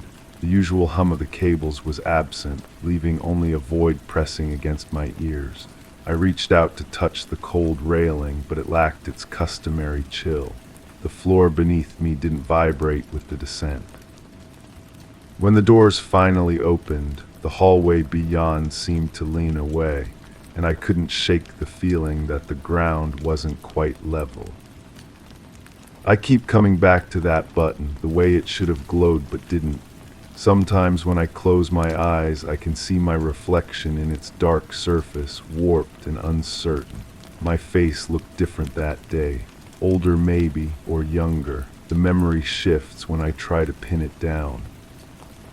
There was someone else in the elevator with me, I'm almost certain. The space felt too small for just one person, but when I turned around, only my shadow stretched across the back wall. Still, I heard breathing that wasn't mine, shallow, careful breaths like someone trying not to be noticed. The hallway stretched longer than it should have. I counted my steps once, 47. The next time I tried, it was 32. The carpet had this patterned, geometric shapes that seemed to move when you weren't looking directly at them. Red and gold, or maybe blue and silver. The colors changed depending on the light from those flickering overhead fixtures. My key wouldn't fit at first. The lock seemed different somehow, though the door looked the same. Same scratches near the handle, same peeling paint at the bottom corner. But my hand shook when I tried to turn the key, like my body knew something my mind hadn't figured out yet. Inside, everything was exactly where I'd left it, exactly. The magazine folded to the same page on the coffee table, the mug in the kitchen sink with the tea stain in the same spot. Even the curtains hung at the precise angle I remembered, too precise. Like someone had been very careful to put everything back exactly right. I found the note later, or maybe I found it first. Time gets confused when I try to remember. It was tucked under the lamp on the side table, written in handwriting that looked almost like mine. Almost. The letters leaned the wrong way, and the dots over the eyes were too perfect, too round. You were supposed to remember by now. That's what it said, I think. When I went back to look again, the paper was blank, but I could still feel the indentations where the pen had pressed too hard. If I held it up to the light just right, I could make out ghost words backwards and upside down. The phone rang while I was examining the paper. 3 short rings, then silence, then 3 more. I let it ring because something about the sound felt wrong. Too sharp, too insistent. When it finally stopped, I could hear my own heartbeat in the quiet. That's when I noticed the photographs on the mantel had been rearranged, not moved exactly, but turned slightly. All of them facing the same direction now, toward the window, toward something outside I couldn't see from where I stood. I remember walking to that window. The glass was cold against my palm, colder than it should have been. The view looked normal at first glance. The same buildings, the same street, the same tree with the broken branch, but the shadows fell in the wrong direction. They pointed toward the sun instead of away from it. There was someone standing under that tree, a figure in dark clothes, perfectly still. I watched for what felt like a long time, waiting for them to move, to give some sign of life, but they remained motionless, like a photograph of a person rather than a person themselves. When I blinked, they were gone, but the shadow remained, darker than the shadows around it, shaped like a person who was no longer there. I tried calling someone, anyone, but when I picked up the phone, there was no dial tone, just that same breathing I'd heard in the elevator, slow and deliberate, patient, like someone waiting for me to say something first. "Hello," I whispered. The breathing stopped. I hung up quickly and backed away from the phone. That's when I saw my reflection in the black screen of the television. I was standing in my living room holding the phone, but behind my reflection was someone else. Someone standing in the same spot I was standing, wearing the same clothes, making the same movements, but their face was turned away, looking at something I couldn't see. I spun around. The room was empty. The note was back on the table. This time it said something different, or maybe I read it differently. You were supposed to forget by now. The handwriting looked more like mine this time, too much like mine. I don't remember writing it, but my hand felt tired, like I'd been gripping a pen too tightly. There was a blue smudge on my index finger that hadn't been there before. The elevator button comes back to me in pieces. Sometimes it's red, sometimes green. Sometimes it's not a button at all but a switch or a handle or just a smooth patch of metal where a button should be. But it never lights up, never responds to my touch the way it's supposed to. I think I've been in that elevator before, not just that day but many times. The scratches on the walls seem familiar, like old friends. There's one that looks like a bird in flight, another that could be initials if you squint just right. I might have made those scratches myself, though I don't remember doing it. The person who was breathing in the elevator with me, I think I know who that was. The knowledge sits at the edge of my consciousness, just out of reach, like trying to remember a name that's on the tip of your tongue. It's someone important, someone I should never have forgotten. But I did forget, deliberately maybe, the way you forget a dream that was too disturbing to hold on to. Except this wasn't a dream, and forgetting it didn't make it go away. The hallway carpet had blood stains. I'm certain of that now, though they were cleaned so well you could barely see them. Just faint discolorations that could have been anything. Coffee spills, mud from wet shoes, wine from a party that got out of hand. But I knew what they were. My key fit the lock perfectly that day. It always had. I lived there after all, had lived there for years through everything that happened, everything I chose not to remember. The note was in my handwriting, both versions. I wrote them at different times in different states of mind, one when I was trying to remember, one when I was trying to forget. The paper was creased from being folded and unfolded many times, read and reread until the words lost their meaning. The figure under the tree was waiting for me to see them.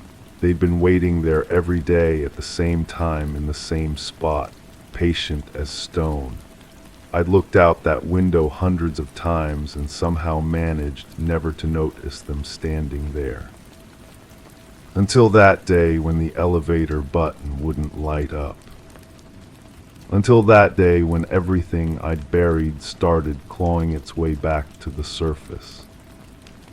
The phone calls were always the same. 3 rings, silence, 3 more rings, a pattern I'd learned to ignore, the way you ignore a clock ticking or water dripping. Background noise that becomes invisible through repetition. But that day I heard the breathing on the other end, the same breathing from the elevator, the same rhythm, the same careful quiet, someone who knew I was listening, someone who had been trying to reach me for a very long time. My reflection in the television screen wasn't wrong. There was someone else there, standing behind me, wearing my face. The part of me that remembered everything I'd tried to forget.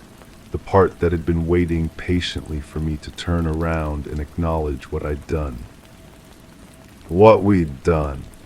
The photographs on the mantel weren't rearranged by someone else. I'd been turning them little by little over weeks or months, unconsciously directing their gaze toward the window, toward the tree, toward the truth I couldn't quite face. They were all pictures of the same person, different ages, different occasions, but always the same smile, the same eyes that seemed to follow you around the room, the same expression that said they trusted you completely, never suspecting what was coming. I keep pressing that button, expecting it to light up, expecting everything to go back to normal, back to the comfortable darkness of forgetting. But it stays dim, unresponsive, reflecting my face back at me like an accusation. The elevator moves anyway, carrying me down to that hallway with its impossible carpet and its patient shadows. To the door that opens with a key I never should have had, to the room where everything is exactly as I left it, exactly as it was before. Before I chose to forget. Before I decided that some truths are too heavy to carry. The figure under the tree is still there, waiting. They'll always be there now, casting their impossible shadow in the wrong direction. A reminder that some things can't be buried deep enough to disappear completely.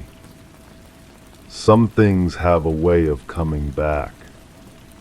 The button fails to light up, and I remember everything I tried so hard to forget. Story 6. I had just brushed the dust off my hands. The floorboards felt unusually warm, each creak underfoot resonating with unexpected clarity.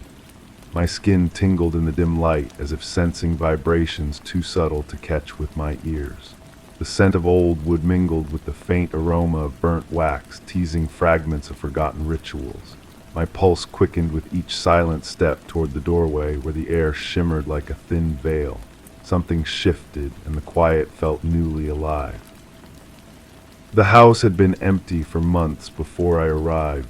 At least that's what the woman at the rental office had told me, her fingers drumming against the desk as she spoke.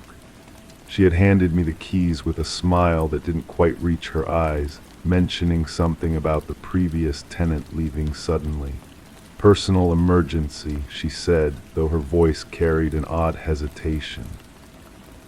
I remember setting my bag down in the front hallway, noting how the afternoon light filtered through windows that seemed cleaner on the inside than the outside. The furniture was still there, chairs positioned as if someone had just stepped away from a conversation, books left open on tables, their pages yellowed but not yet brittle. It felt less like abandonment and more like interruption. The warmth in the floorboards had been the first thing to catch my attention. Even in the cooler rooms, certain spots radiated heat that seemed to come from somewhere deeper than the foundation. I found myself walking different paths through the house, unconsciously seeking out these warm patches like a cat finding sunny spots. The kitchen held the strongest scent of burnt wax. I opened every drawer and cabinet, searching for candles or matches, anything that might explain the lingering aroma. Instead, I found meticulously organized utensils, spice jars arranged by color rather than alphabetically, and a notepad filled with what looked like grocery lists written in careful, measured handwriting. The lists were ordinary milk, bread, eggs, but something about the uniformity of the script made my stomach tight.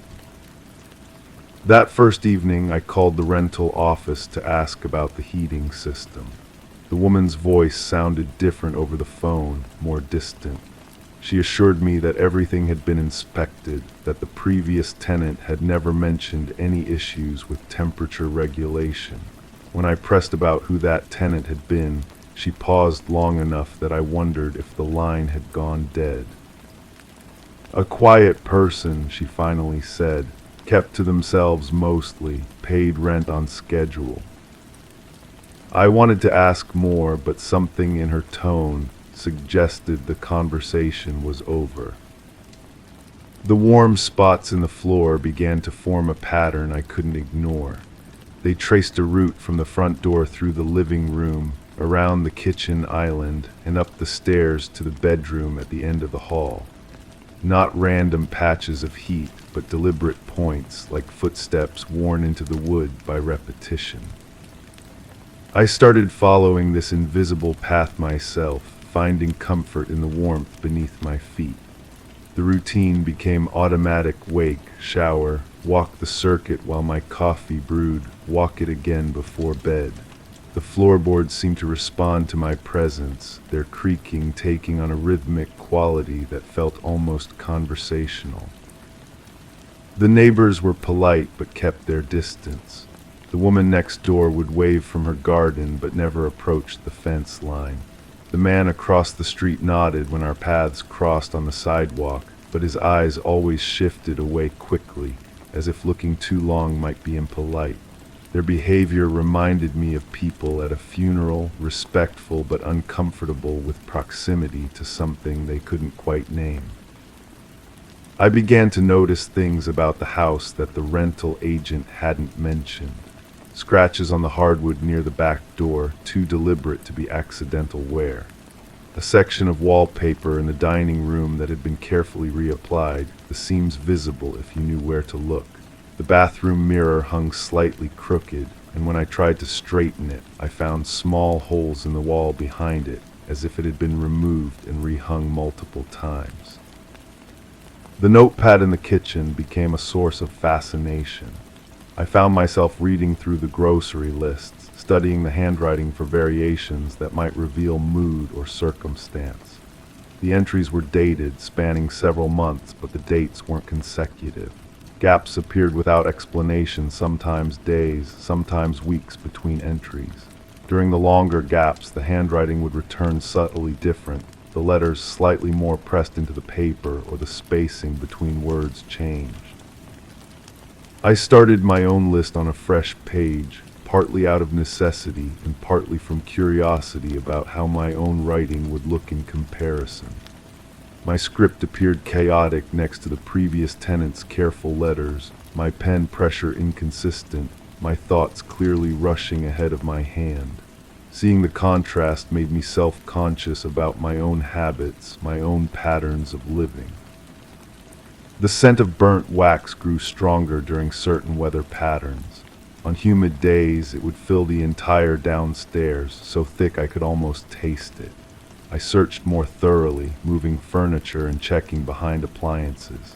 In the basement, I found a workbench with wax residue along its edges, hardened drips that had been scraped away but not entirely removed. The wood was stained in perfect circles, as if candles had been left burning there repeatedly. The basement felt different from the rest of the house, cooler but not uncomfortably so. The concrete floor was painted gray, though sections showed where patterns that didn't match the furniture placement upstairs. Someone had spent considerable amounts of time down there, moving in specific patterns that left their mark on the painted surface. I found myself returning to the basement regularly, drawn by its contrast to the warm floors above. The silence felt more complete there, insulated from the small sounds that filled the upper rooms. I would stand at the workbench, running my fingers along the wax-stained wood, trying to imagine what kind of work had required so many candles. The woman next door finally spoke to me directly one afternoon when I was checking the mailbox. She approached slowly, her hands twisting a dish towel as she walked. "You settling in all right?" she asked, though her eyes focused somewhere past my shoulder. I told her I was, that the house was comfortable and quiet. "It's good to have someone there again," she said. The quiet was getting too loud, if you know what I mean. I didn't know what she meant, but I nodded anyway. "The previous tenant," I began, but she was already backing away, the dish towel now wound tight around her fingers. "Some things are better left settled," she said, and disappeared behind her fence before I could respond. That night I walked the warm path through the house with new attention. The floorboards seemed to pulse beneath my feet, their heat more pronounced than usual. In the bedroom at the end of the circuit, I noticed something I had somehow missed before: a small section of carpet that didn't quite match the rest.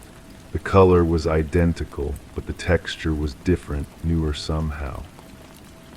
I knelt and pressed my palm against the mismatched section. The warmth was strongest here, radiating up through the carpet fibers with an intensity that made my hand tingle. The sensation was oddly familiar, though I couldn't place where I might have felt it before.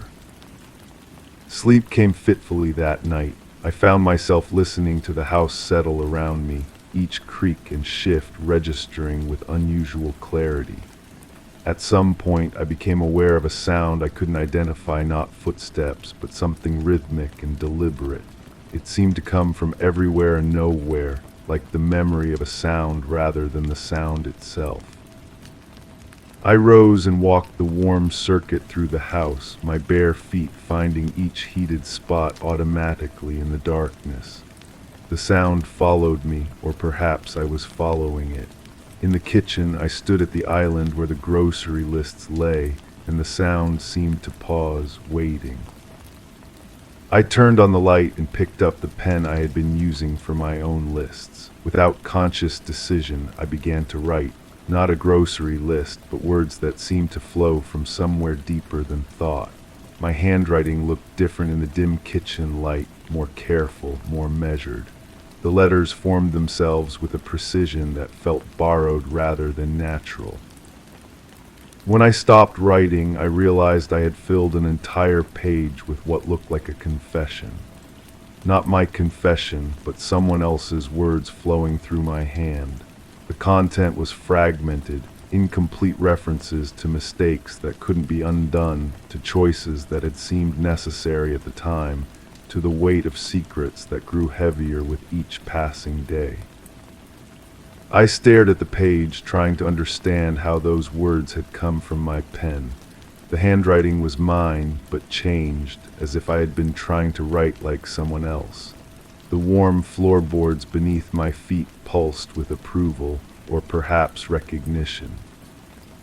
The next morning I called the rental office again. This time a different voice answered, younger, less guarded. When I asked about the previous tenant, she was more forthcoming. "Oh, that was strange," she said. "They just disappeared one day. left everything behind: furniture, clothes, even food in the refrigerator.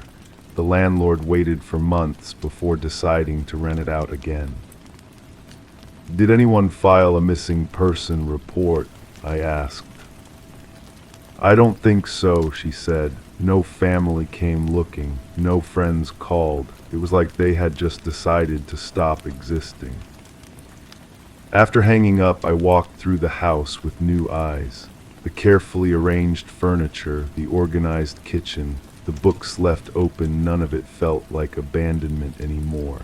It felt like preservation, as if someone had tried to freeze a moment in time before stepping out of it entirely.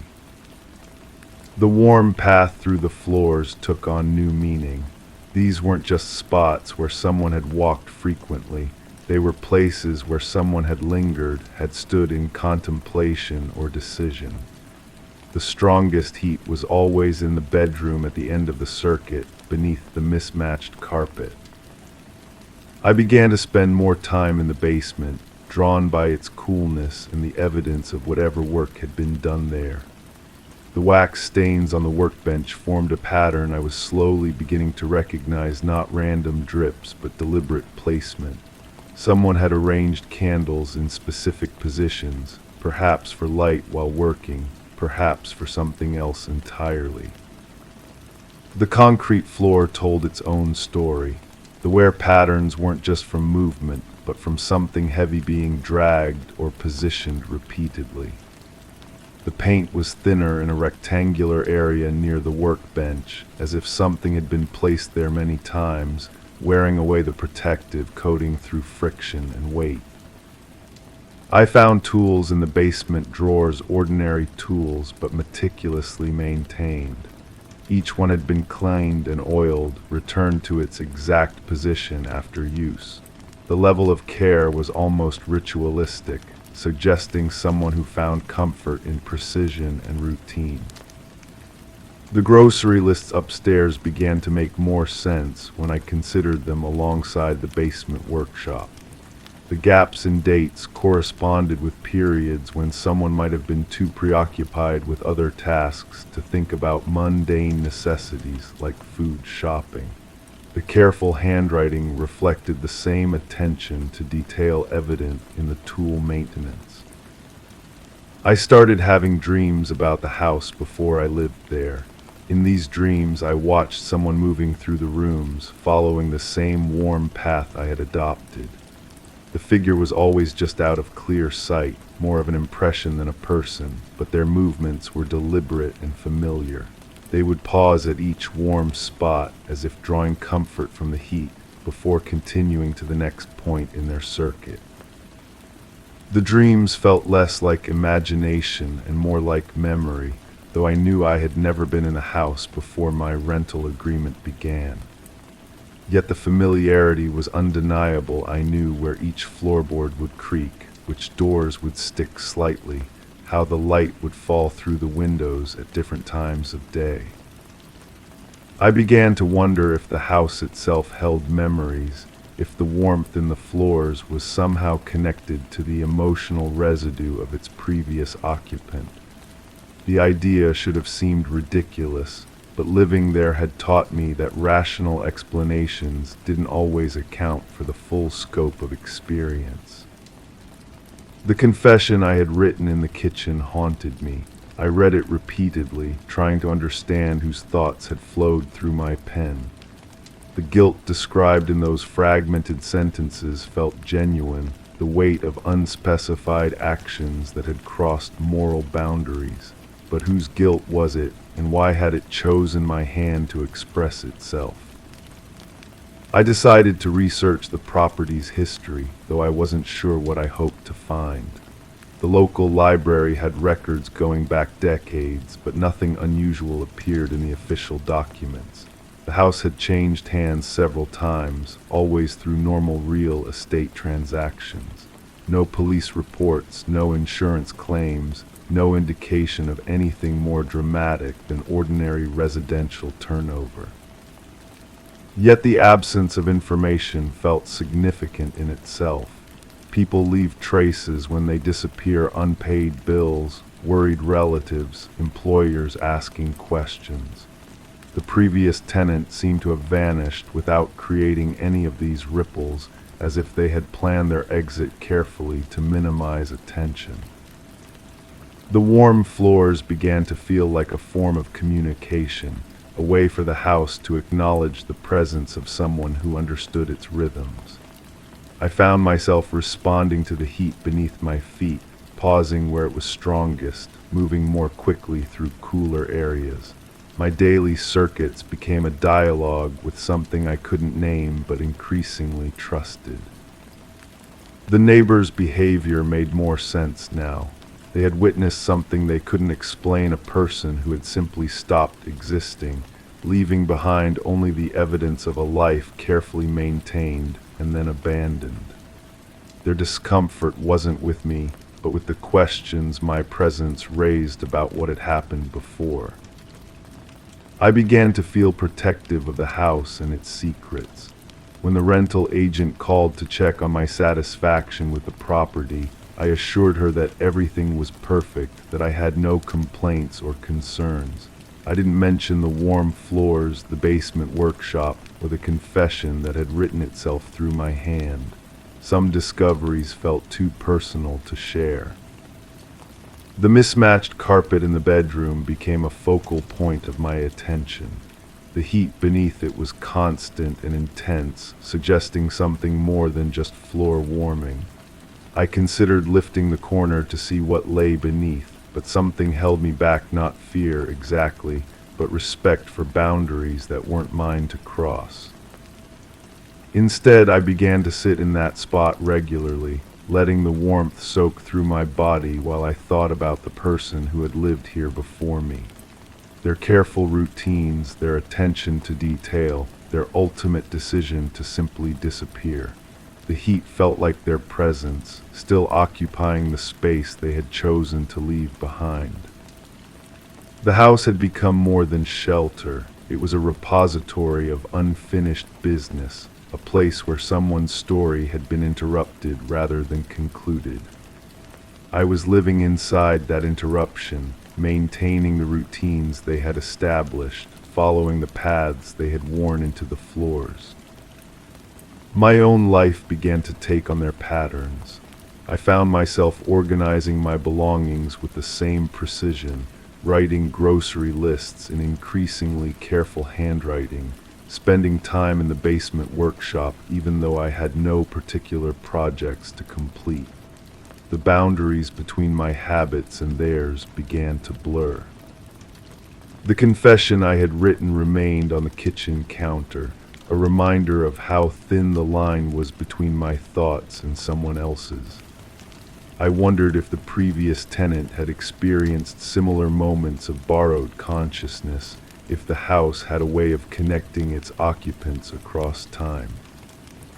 Standing in the doorway where I had first noticed the shimmering air, I realized that the quiet was indeed newly alive, as I had sensed from the beginning. It was alive with the presence of someone who had never really left, who had found a way to remain embedded in the warmth of the floors, the scent of burnt wax, the careful arrangement of familiar objects. I had become the caretaker of their unfinished story, the guardian of secrets that might never be fully revealed. The house had chosen me for this role, drawn me into its rhythms and routines, made me complicit in whatever had happened here. The warm path beneath my feet pulsed with approval as I accepted this responsibility. Whatever the previous tenant had done, whatever guilt they carried, whatever decision had led to their disappearance, it was now part of my inheritance, woven into the daily fabric of my life in this place. The quiet around me hummed with satisfaction, as if the house itself was relieved to have someone who understood its needs. I had become part of its story now, another layer in its accumulating history of careful routines and unspoken secrets.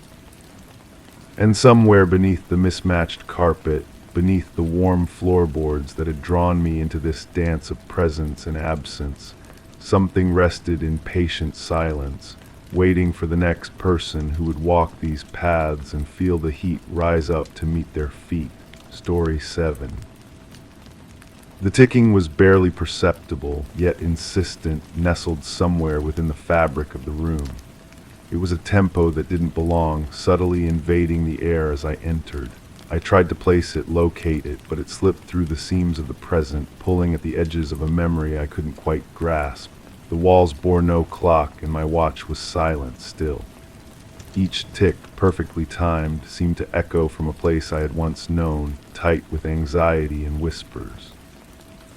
The air grew denser, pressing into my awareness like a shadow I couldn't shake. Though I wanted to dismiss it, every beat of that phantom ticking drew me further into its unsettling rhythm. I realized then this sound wasn't going to let me go. The first time I saw her hands, they were trembling, not the obvious shake of nerves, but something deeper, a flutter beneath the skin like a bird trapped in glass.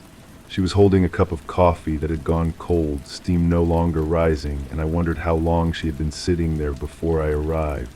The cafe was nearly empty, just the hum of fluorescent lights and the distant murmur of traffic through rain-streaked windows.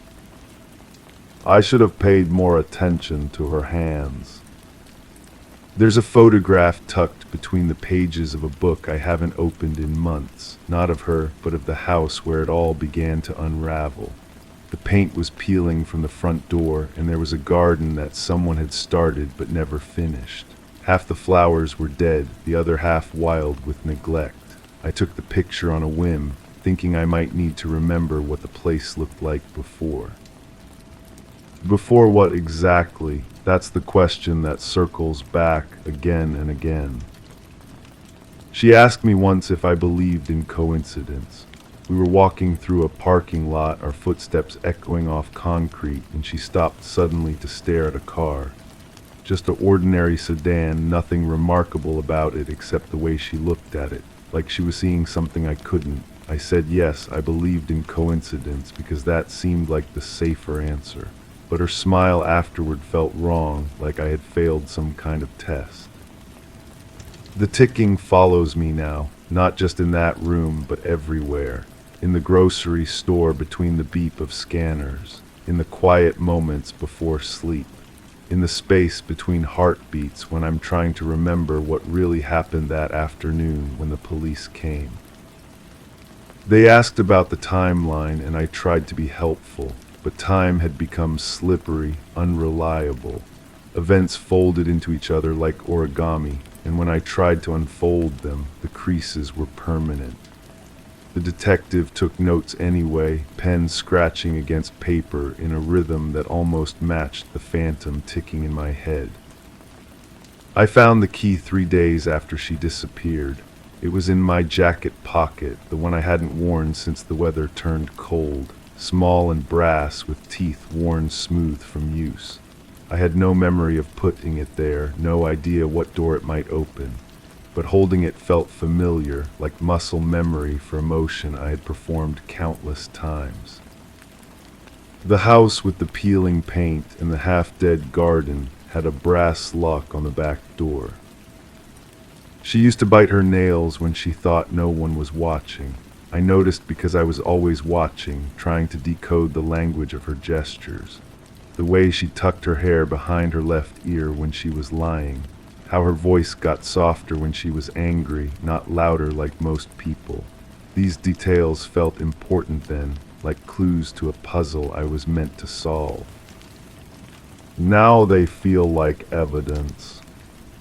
The room where the ticking lives is on the 2nd floor.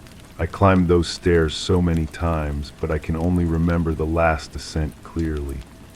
My hand on the banister, worn smooth by previous hands, the creak of the 7th step that she always skipped, the door at the end of the hall that stood slightly ajar, breathing darkness. Inside there was a chair facing the window, just one chair as if someone had been waiting. The ticking was loudest here, though I still couldn't find its source. It seemed to come from the walls themselves, from the spaces between things. The detective called it circumstantial. The key, the photographs, the fact that I couldn't account for several hours on the day she vanished. He said circumstantial in a way that made it sound like an accusation wearing a polite mask.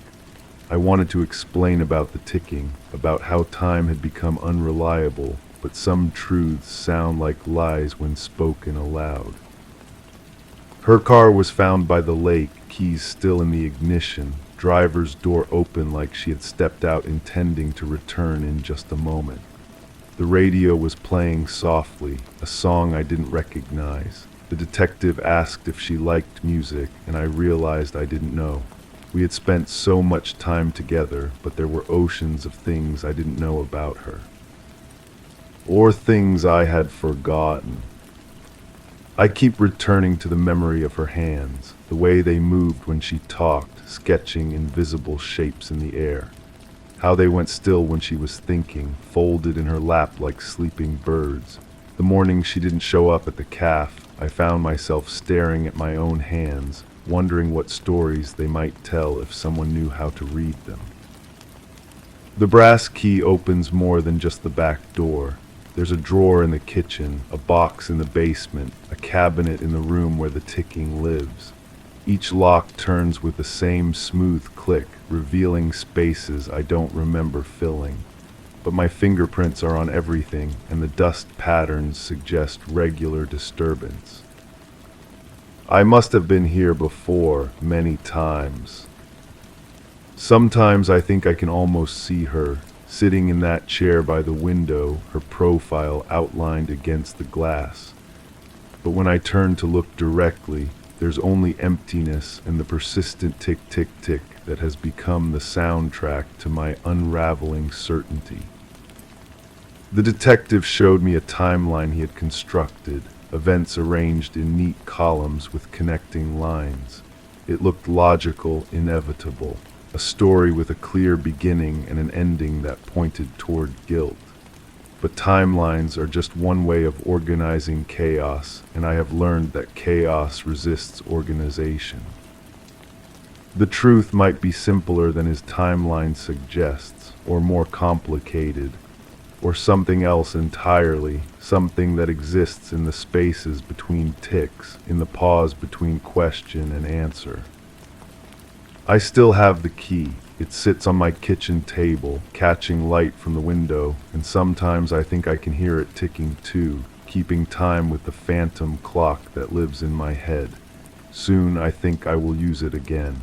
I will climb those stairs, avoid the 7th step, and sit in the chair facing the window. And maybe this time when I turn to look, she will still be there, her hands finally still, waiting to tell me what I have forgotten. The ticking grows louder as I reach for the key. Story 8. I stood at the top of the stairs, fingers brushing lightly over the cold railing. The narrow corridor below stretched into shadow, every inch seemingly familiar and yet foreign. The usual creaks sounded softer, as if muffled by an unseen force. A gentle draft whispered past, but not from the windows. It was as if the air itself was shifting. Each tick of the unseen clock echoed too perfectly, in rhythm with my heartbeat, yet dissonant in its constancy. I waited, muscles tense, for a sign, any sign that I should move or speak. Then my heart jolted. A rail bracket, one I hadn't noticed before, gleamed freshly polished, its sheen wrong against the surrounding dust. The coffee cup sits on the kitchen counter, still warm. Steam curls upward in lazy spirals, but I don't remember making coffee this morning. The mug belongs to someone else. I recognize the chip on the handle, the faded logo from a place I've never been. My fingers trace the rim, searching for residue, for proof of lips that aren't mine. She used to hum while washing dishes, low, tuneless melodies that filled the spaces between our conversations. I find myself listening for that sound now, even though the kitchen has been empty for weeks. The silence feels deliberate, orchestrated, like someone holding their breath. The basement door was open when I came home. I always keep it locked, have kept it locked since the incident with the water heater.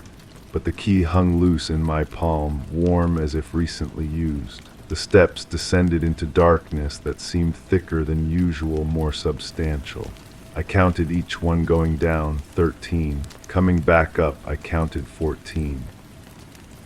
There's a notebook in my desk drawer filled with handwriting I don't recognize.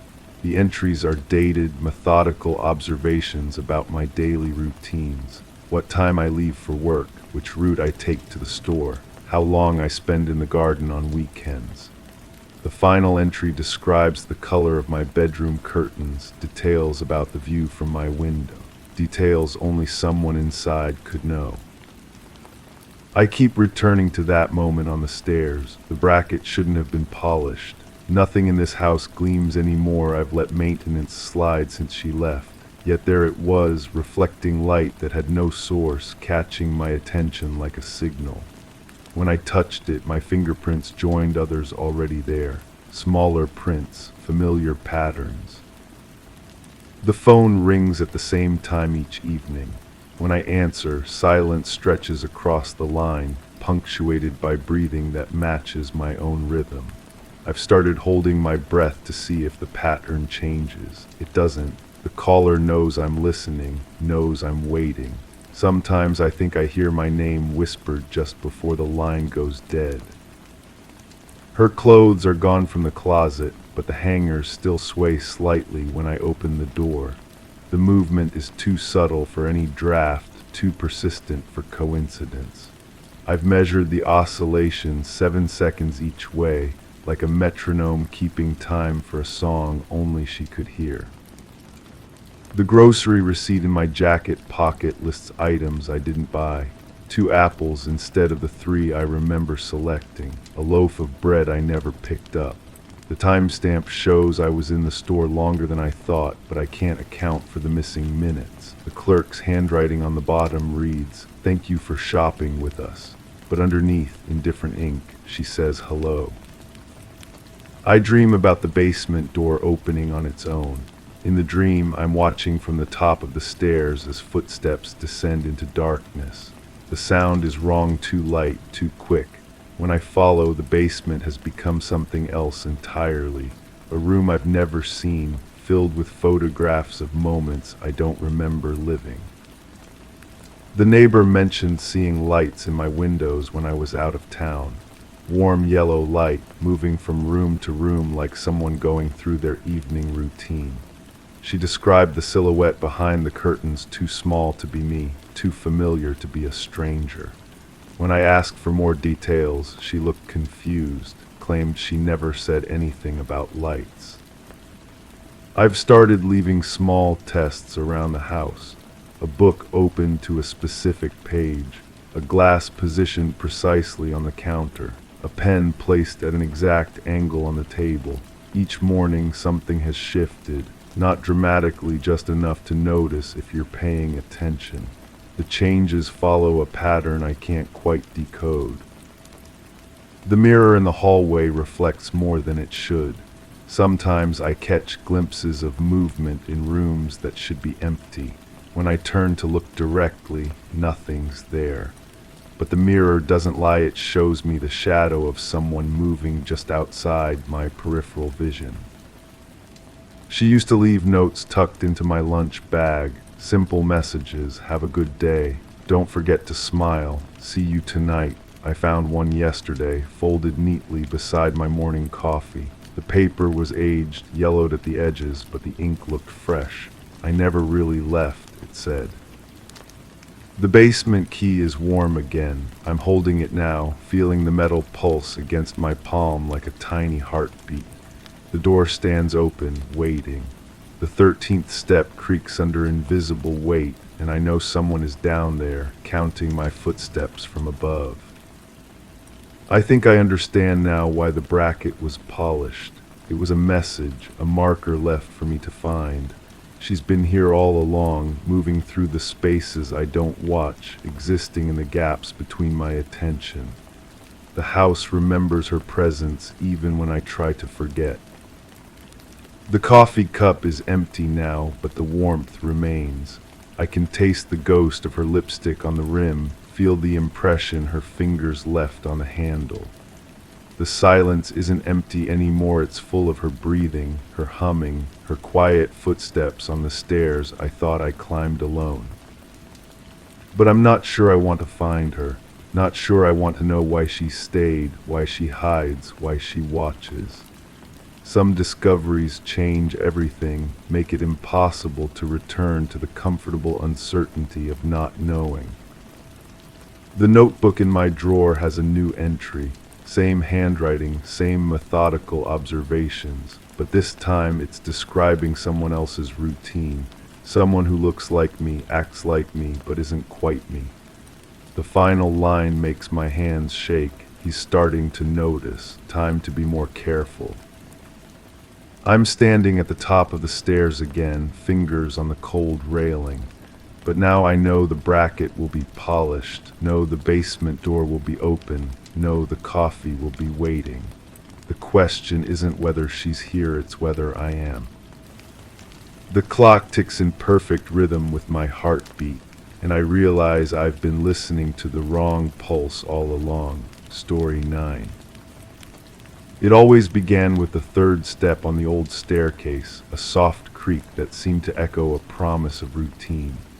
Each morning I listened for it, a comfort in its predictability as I prepared for the day.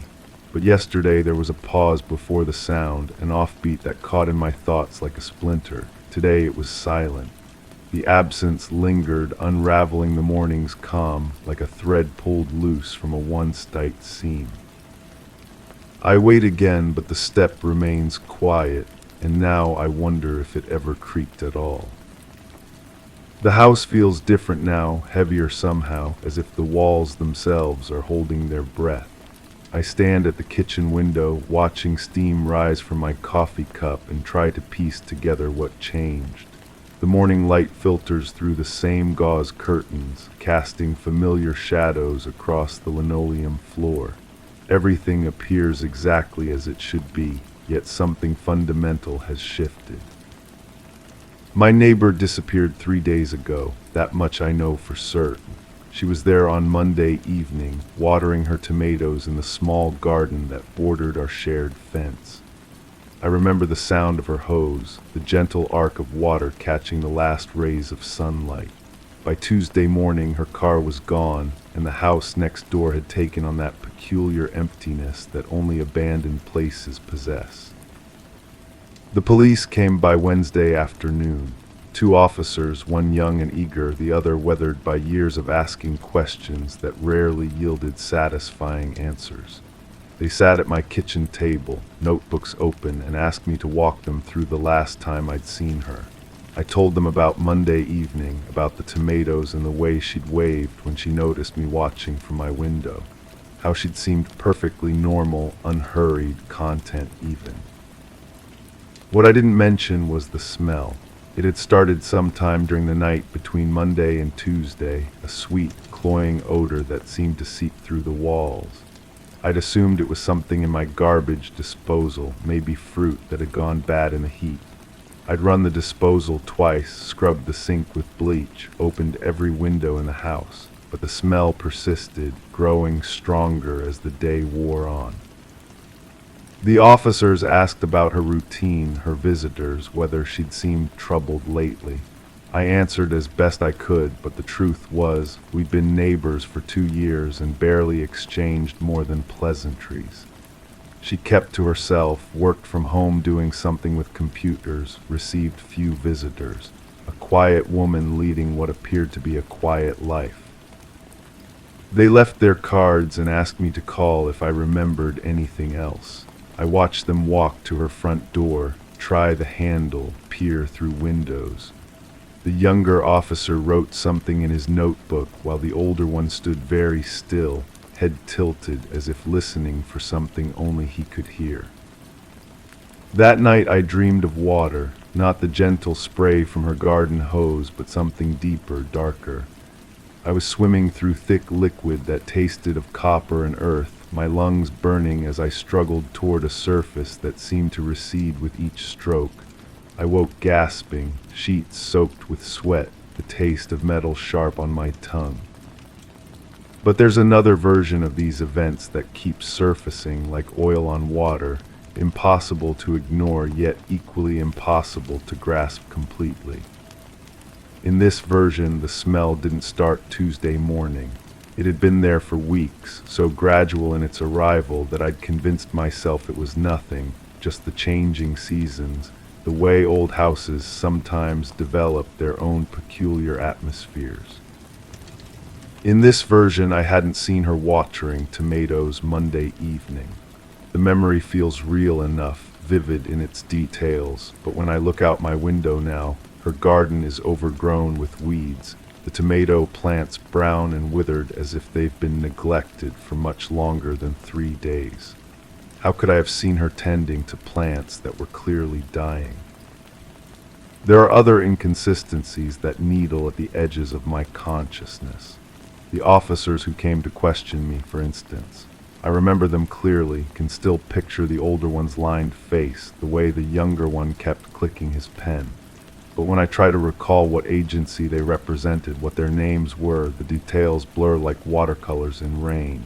Did they show me badges? Did they leave cards? Or do I just think they did because that's what officers do in situations like this? I've been checking the local news, searching online for any mention of a missing person case, but I find nothing. No articles, no police reports, no family members pleading for information. It's as if she simply evaporated, leaving behind only the growing certainty that something terrible has happened and the maddening inability to trust my own perceptions. The smell is stronger today. It seems to be coming from everywhere and nowhere, a presence that fills the house despite my continued efforts to locate its source. I've checked every drain, every corner where something might have died and begun to rot. I've examined the basement, the attic, even pulled the refrigerator away from the wall to look behind it. Nothing. But sometimes, when I'm very still, I think I can pinpoint it. It seems to emanate from the wall that separates my house from hers, as if whatever is causing it exists in the space between our lives, in the thin boundary that divides her world from mine. I've pressed my ear to the wallpaper in my bedroom, listening for sounds of movement, of life continuing its normal patterns next door. There's only silence, but it's not the peaceful quiet of an empty house. It's the dense, oppressive silence of something waiting. Yesterday I found a key in my jacket pocket, a small brass key that I don't remember putting there, attached to a keychain shaped like a tomato. The metal was warm against my fingers, as if someone had been holding it moments before I discovered it. I turned it over and over, examining its teeth, trying to remember where it might have come from. My hands shook as I held it, though I couldn't explain why. The rational part of my mind insists there's a simple explanation. Perhaps she'd given it to me weeks ago, asked me to water her plants if she went out of town. Maybe I'd forgotten, the way we forget small favors and casual promises. But I have no memory of such a conversation, no recollection of ever being inside her house or having any reason to possess a key to her door. Yet holding it felt familiar, like rediscovering something that had always belonged to me. My fingers seemed to know its weight, its shape. When I closed my eyes, I could almost see myself using it, turning it in a lock, stepping through a doorway into rooms I'd never seen but somehow recognized. I tried the key in my own locks first, telling myself I was being thorough, ruling out the obvious possibilities. It didn't fit anywhere in my house, but even as I tested it against my doors, my drawers, the small jewelry box on my dresser, I knew where it belonged. The knowledge sat in my stomach like a stone, heavy and undeniable. The house next door has been empty for 3 days now. Or perhaps it's been empty much longer, and I'm only now allowing myself to see the truth. The windows are dark, not just unlit, but somehow absorbing light, as if the darkness inside is so complete it pulls illumination into itself and holds it there. But there's something else, something that makes my skin crawl when I let myself acknowledge it. Sometimes, late at night, I see a figure moving past those dark windows. Just a shadow, a brief interruption in the blackness, but unmistakably human in its shape and movement. It appears most often in what I believe is her kitchen, a pale form that seems to drift rather than walk, there one moment and gone the next. The first time I saw it, I convinced myself it was a reflection, perhaps light from a passing car creating the illusion of movement. But I've seen it too many times now, always in the same location, always with that same ethereal quality that makes me question whether I'm seeing something real or something my mind has conjured to fill the void left by her absence. I've started sleeping poorly, waking at odd hours with the sensation that someone is calling my name. The voice is faint, barely audible, and by the time I'm fully conscious, it's gone. But the feeling lingers, the certainty that someone needs my help, that there's something I'm supposed to do, some action I'm supposed to take. The key burns in my pocket like a coal. I carry it everywhere now, unable to leave it behind, but equally unable to use it for its intended purpose. Because I know with a certainty that terrifies me that using that key would change everything. Once I cross that threshold, there will be no returning to the comfortable uncertainty of not knowing, no refuge in the possibility that my suspicions are merely the product of an overactive imagination. But the alternative, the version of events that surfaces in my dreams and in the quiet moments between sleep and waking, is far more disturbing. In this version, I've already used the key. I've already crossed that threshold, already discovered what the smell is, already seen what lies behind those dark windows. And everything that's happened since, all my careful reasoning and logical explanations, is simply my mind's way of protecting me from a truth too horrible to bear. In this version, the officers who came to question me weren't real. They were figments of my guilty conscience, manifestations of my need to believe that someone else was handling the situation, that I could remain a passive observer rather than an active participant. The questions they asked were the questions I was asking myself, and their inability to find any trace of a missing person case reflects not bureaucratic incompetence, but the simple fact that no one else knows she's gone. Because in this version, she never left her house at all. She's still there, still next door, still waiting for someone to find her. And the reason I have her key, the reason it feels so familiar in my hand, is because I've been inside her house many times. Not as a neighbor checking on plants, but as something else entirely, something I can't quite allow myself to remember. The staircase creaks again this morning, but it's the wrong step. Not the third step with its familiar, comforting sound, but the seventh step, which groans under weight it was never meant to bear. I listen carefully, counting the steps as someone climbs slowly upward. 1, 2, 3, 4, 5, 6, and then that ominous groan from step 7. But I live alone. There should be no one on my stairs, no reason for any step to creak under the weight of footsteps that aren't mine. I hold my breath, waiting for the sound to resolve itself into something explainable, something that doesn't require me to confront the possibility that I'm no longer alone in this house. The footsteps continue upward past the 7th step, past the landing, toward the 2nd floor where my bedroom waits in morning shadows. I should investigate, should call out, should do something other than stand frozen in my kitchen, coffee growing cold in my hands. But I can't move, can't speak, can't do anything but listen as those impossible footsteps reach the top of the stairs and then fall silent.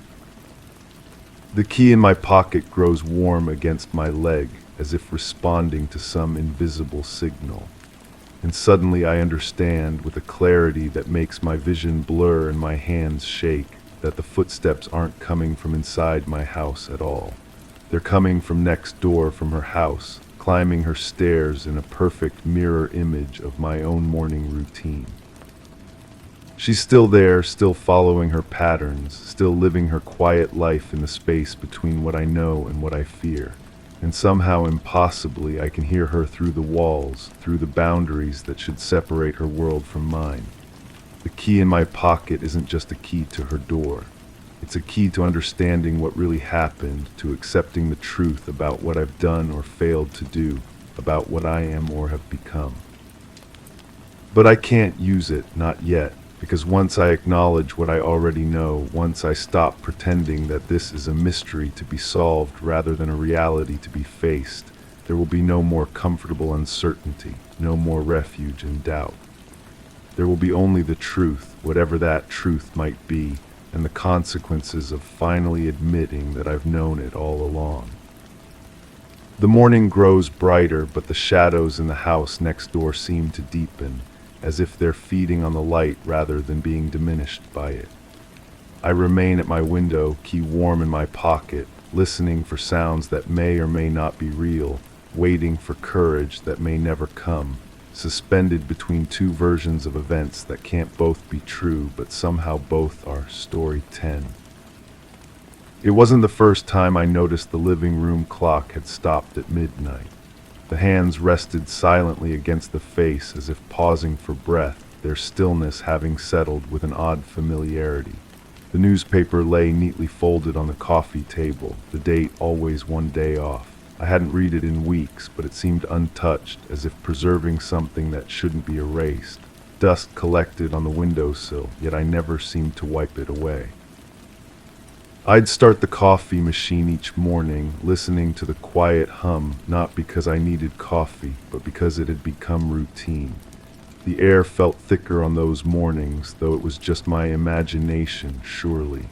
I hesitated before turning the clock's hand back to the correct time. The battery wasn't dead. I left it as it was.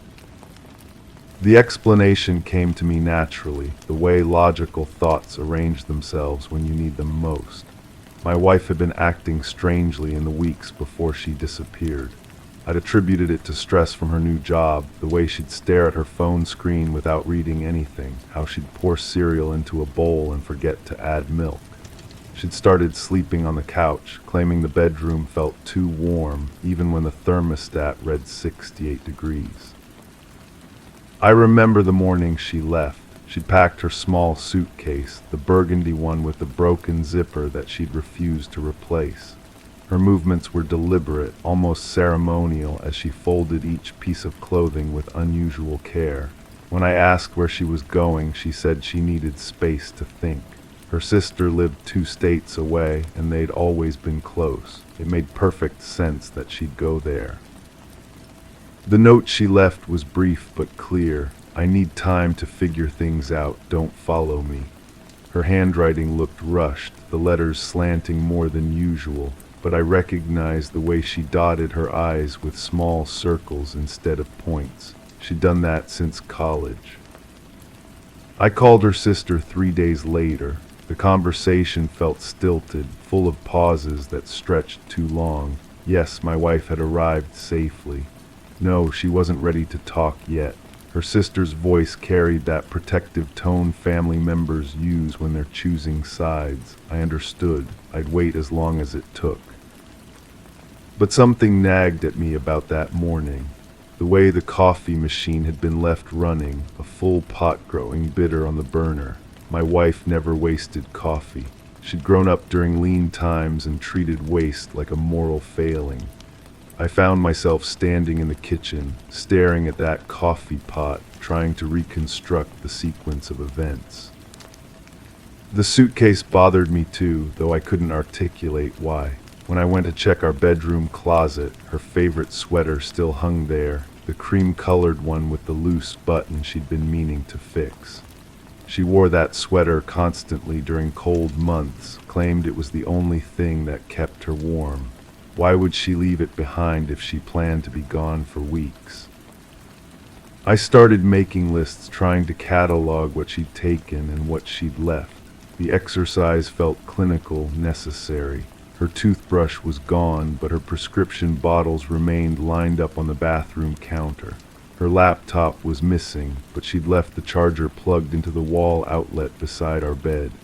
These inconsistencies felt like puzzle pieces that didn't quite fit together. The dreams started about a week after she left. Not nightmares exactly, but strange, vivid scenes that lingered after I woke. In them I was always searching for something in our house, opening drawers and cabinets with increasing urgency. The house in my dreams looked exactly like our real home, but the rooms felt wrong somehow, as if the proportions had shifted slightly. In one recurring dream, I found myself in our basement, though we'd never finished it and rarely went down there. The concrete floor was wet, and I could hear water dripping from somewhere I couldn't locate. I'd wake with the taste of dampness in my mouth, my sheets soaked with sweat. During the day, I found myself drawn to places in the house where my wife used to spend time. Her reading chair by the window still held the impression of her body in the cushions. I'd sit there sometimes, trying to see what she'd seen when she stared out at the backyard for hours. The view showed our small garden, the fence line, and beyond that, the woods that stretched for miles. Those woods had always made her nervous. She'd mentioned hearing sounds at night, footsteps on leaves, branches snapping under weight. I dismissed her concerns, attributing them to the natural sounds of wildlife. But sitting in her chair, I began to notice things I'd overlooked. The way certain trees seemed to lean toward our house, creating shadows that moved strangely in the wind. The path that wasn't quite a path, just a line where the undergrowth grew slightly thinner. I called her sister again after 2 weeks. This time her voice sounded different, more careful. My wife was doing better, she said, but still needed space. When I asked to speak with her directly, her sister claimed she was out running errands. The excuse felt rehearsed, too quick and too convenient. That night I found myself standing in our bedroom, staring at the space where my wife's pillow used to be. I'd washed the sheets twice since she left, but I could still smell her shampoo, that lavender scent she'd used for years. The smell seemed strongest near the window, which struck me as odd since she'd always slept on the side closer to the door. I opened the window and leaned out, breathing the cool night air. Our backyard looked different in the darkness, the familiar shapes of trees and shrubs transformed into something alien and watchful. That's when I noticed the disturbed earth near the garden shed, an area where the grass grew in a slightly different pattern than the surrounding lawn. The rational explanation came easily. We'd had work done on the sprinkler system earlier that year. The landscaping crew had dug up portions of the yard, and grass never grows back exactly the same way. But standing there in the darkness, staring at that patch of earth, I felt something cold settle in my stomach. I went downstairs and made coffee, though it was past midnight. The familiar ritual of measuring grounds and water helped calm my racing thoughts. As the machine hummed to life, I noticed the newspaper on the coffee table, still folded exactly as it had been that morning. I picked it up, intending to finally throw it away, but my hands began to shake as I read the date. It was from the day after my wife left. But I distinctly remembered the newspaper being there that morning before she'd packed her suitcase. I could picture her stepping around it as she carried her luggage to the front door. The memory felt solid, unshakable, but the evidence in my hands suggested otherwise. I spent the rest of that night going through the house room by room, looking for other inconsistencies. In our bedroom, I found her jewelry box exactly where it had always been, but when I opened it, her wedding ring sat in a small velvet compartment. She never took it off, not even to shower or sleep. Her hands were small, and the ring had always fit snugly. She would have needed soap to remove it. The next morning, I called her sister again. This time, I asked specific questions. What was my wife wearing when she arrived? Had she mentioned anything about her ring? The answers came slowly, with long pauses between my questions and her responses. My wife had been tired from the long drive. She'd gone straight to bed. Her sister hadn't noticed what jewelry she was or wasn't wearing. But something in her voice had changed. a note of uncertainty, as if she was trying to remember details that should have been fresh in her memory. When I pressed for more information, she became defensive, then abruptly ended the call. I stood in our kitchen afterward, holding the silent phone, watching dust motes dance in the morning sunlight. The house felt different now, charged with possibility and dread. Every familiar object seemed to carry hidden meaning. Every shadow suggested secrets I wasn't ready to uncover. The coffee maker had finished its cycle, and I poured a cup with hands that trembled slightly. The liquid was darker than usual, almost black, and when I took a sip, it tasted of earth and copper. I dumped it down the sink and watched the dark stream spiral down the drain. That afternoon, I found myself in the backyard, standing near the area where the grass grew differently. The soil felt soft under my feet, softer than it should have after weeks without rain. I knelt and pressed my palm against the earth, feeling for something I couldn't name. The ground seemed to pulse with a rhythm that matched my heartbeat. When I stood, dirt clung to my palm in a pattern that looked almost deliberate, like a message written in a language I didn't understand. I brushed my hands clean, but the sensation lingered, as if the earth had left an invisible mark on my skin. Inside the house, the stopped clock still read midnight. I realized I'd been avoiding it, walking around it rather than past it, as if its stillness might be contagious. Now I approached it directly, studying the frozen hands, the motionless pendulum behind the glass case. When I finally reached out to adjust the time, my reflection appeared in the clock's glass face. But the image looked wrong somehow, distorted in a way that couldn't be explained by the curve of the glass. My eyes appeared darker, my expression more knowing, as if the reflection understood something I didn't. I pulled my hand back without touching the clock. Some things, I realized, were better left undisturbed. The truth, whatever it was, would reveal itself when it was ready. Until then, I would wait in this house where time had stopped, surrounded by evidence of a life that might never have existed or might have ended in ways I wasn't prepared to remember. The newspaper remained on the coffee table, its impossible date a reminder that certainty was a luxury I could no longer afford. Outside, the woods watched and waited, keeping their secrets in the spaces between the trees, while somewhere in the darkness, the earth held its own silent testimony to events that may or may not have occurred in the way I chose to remember them.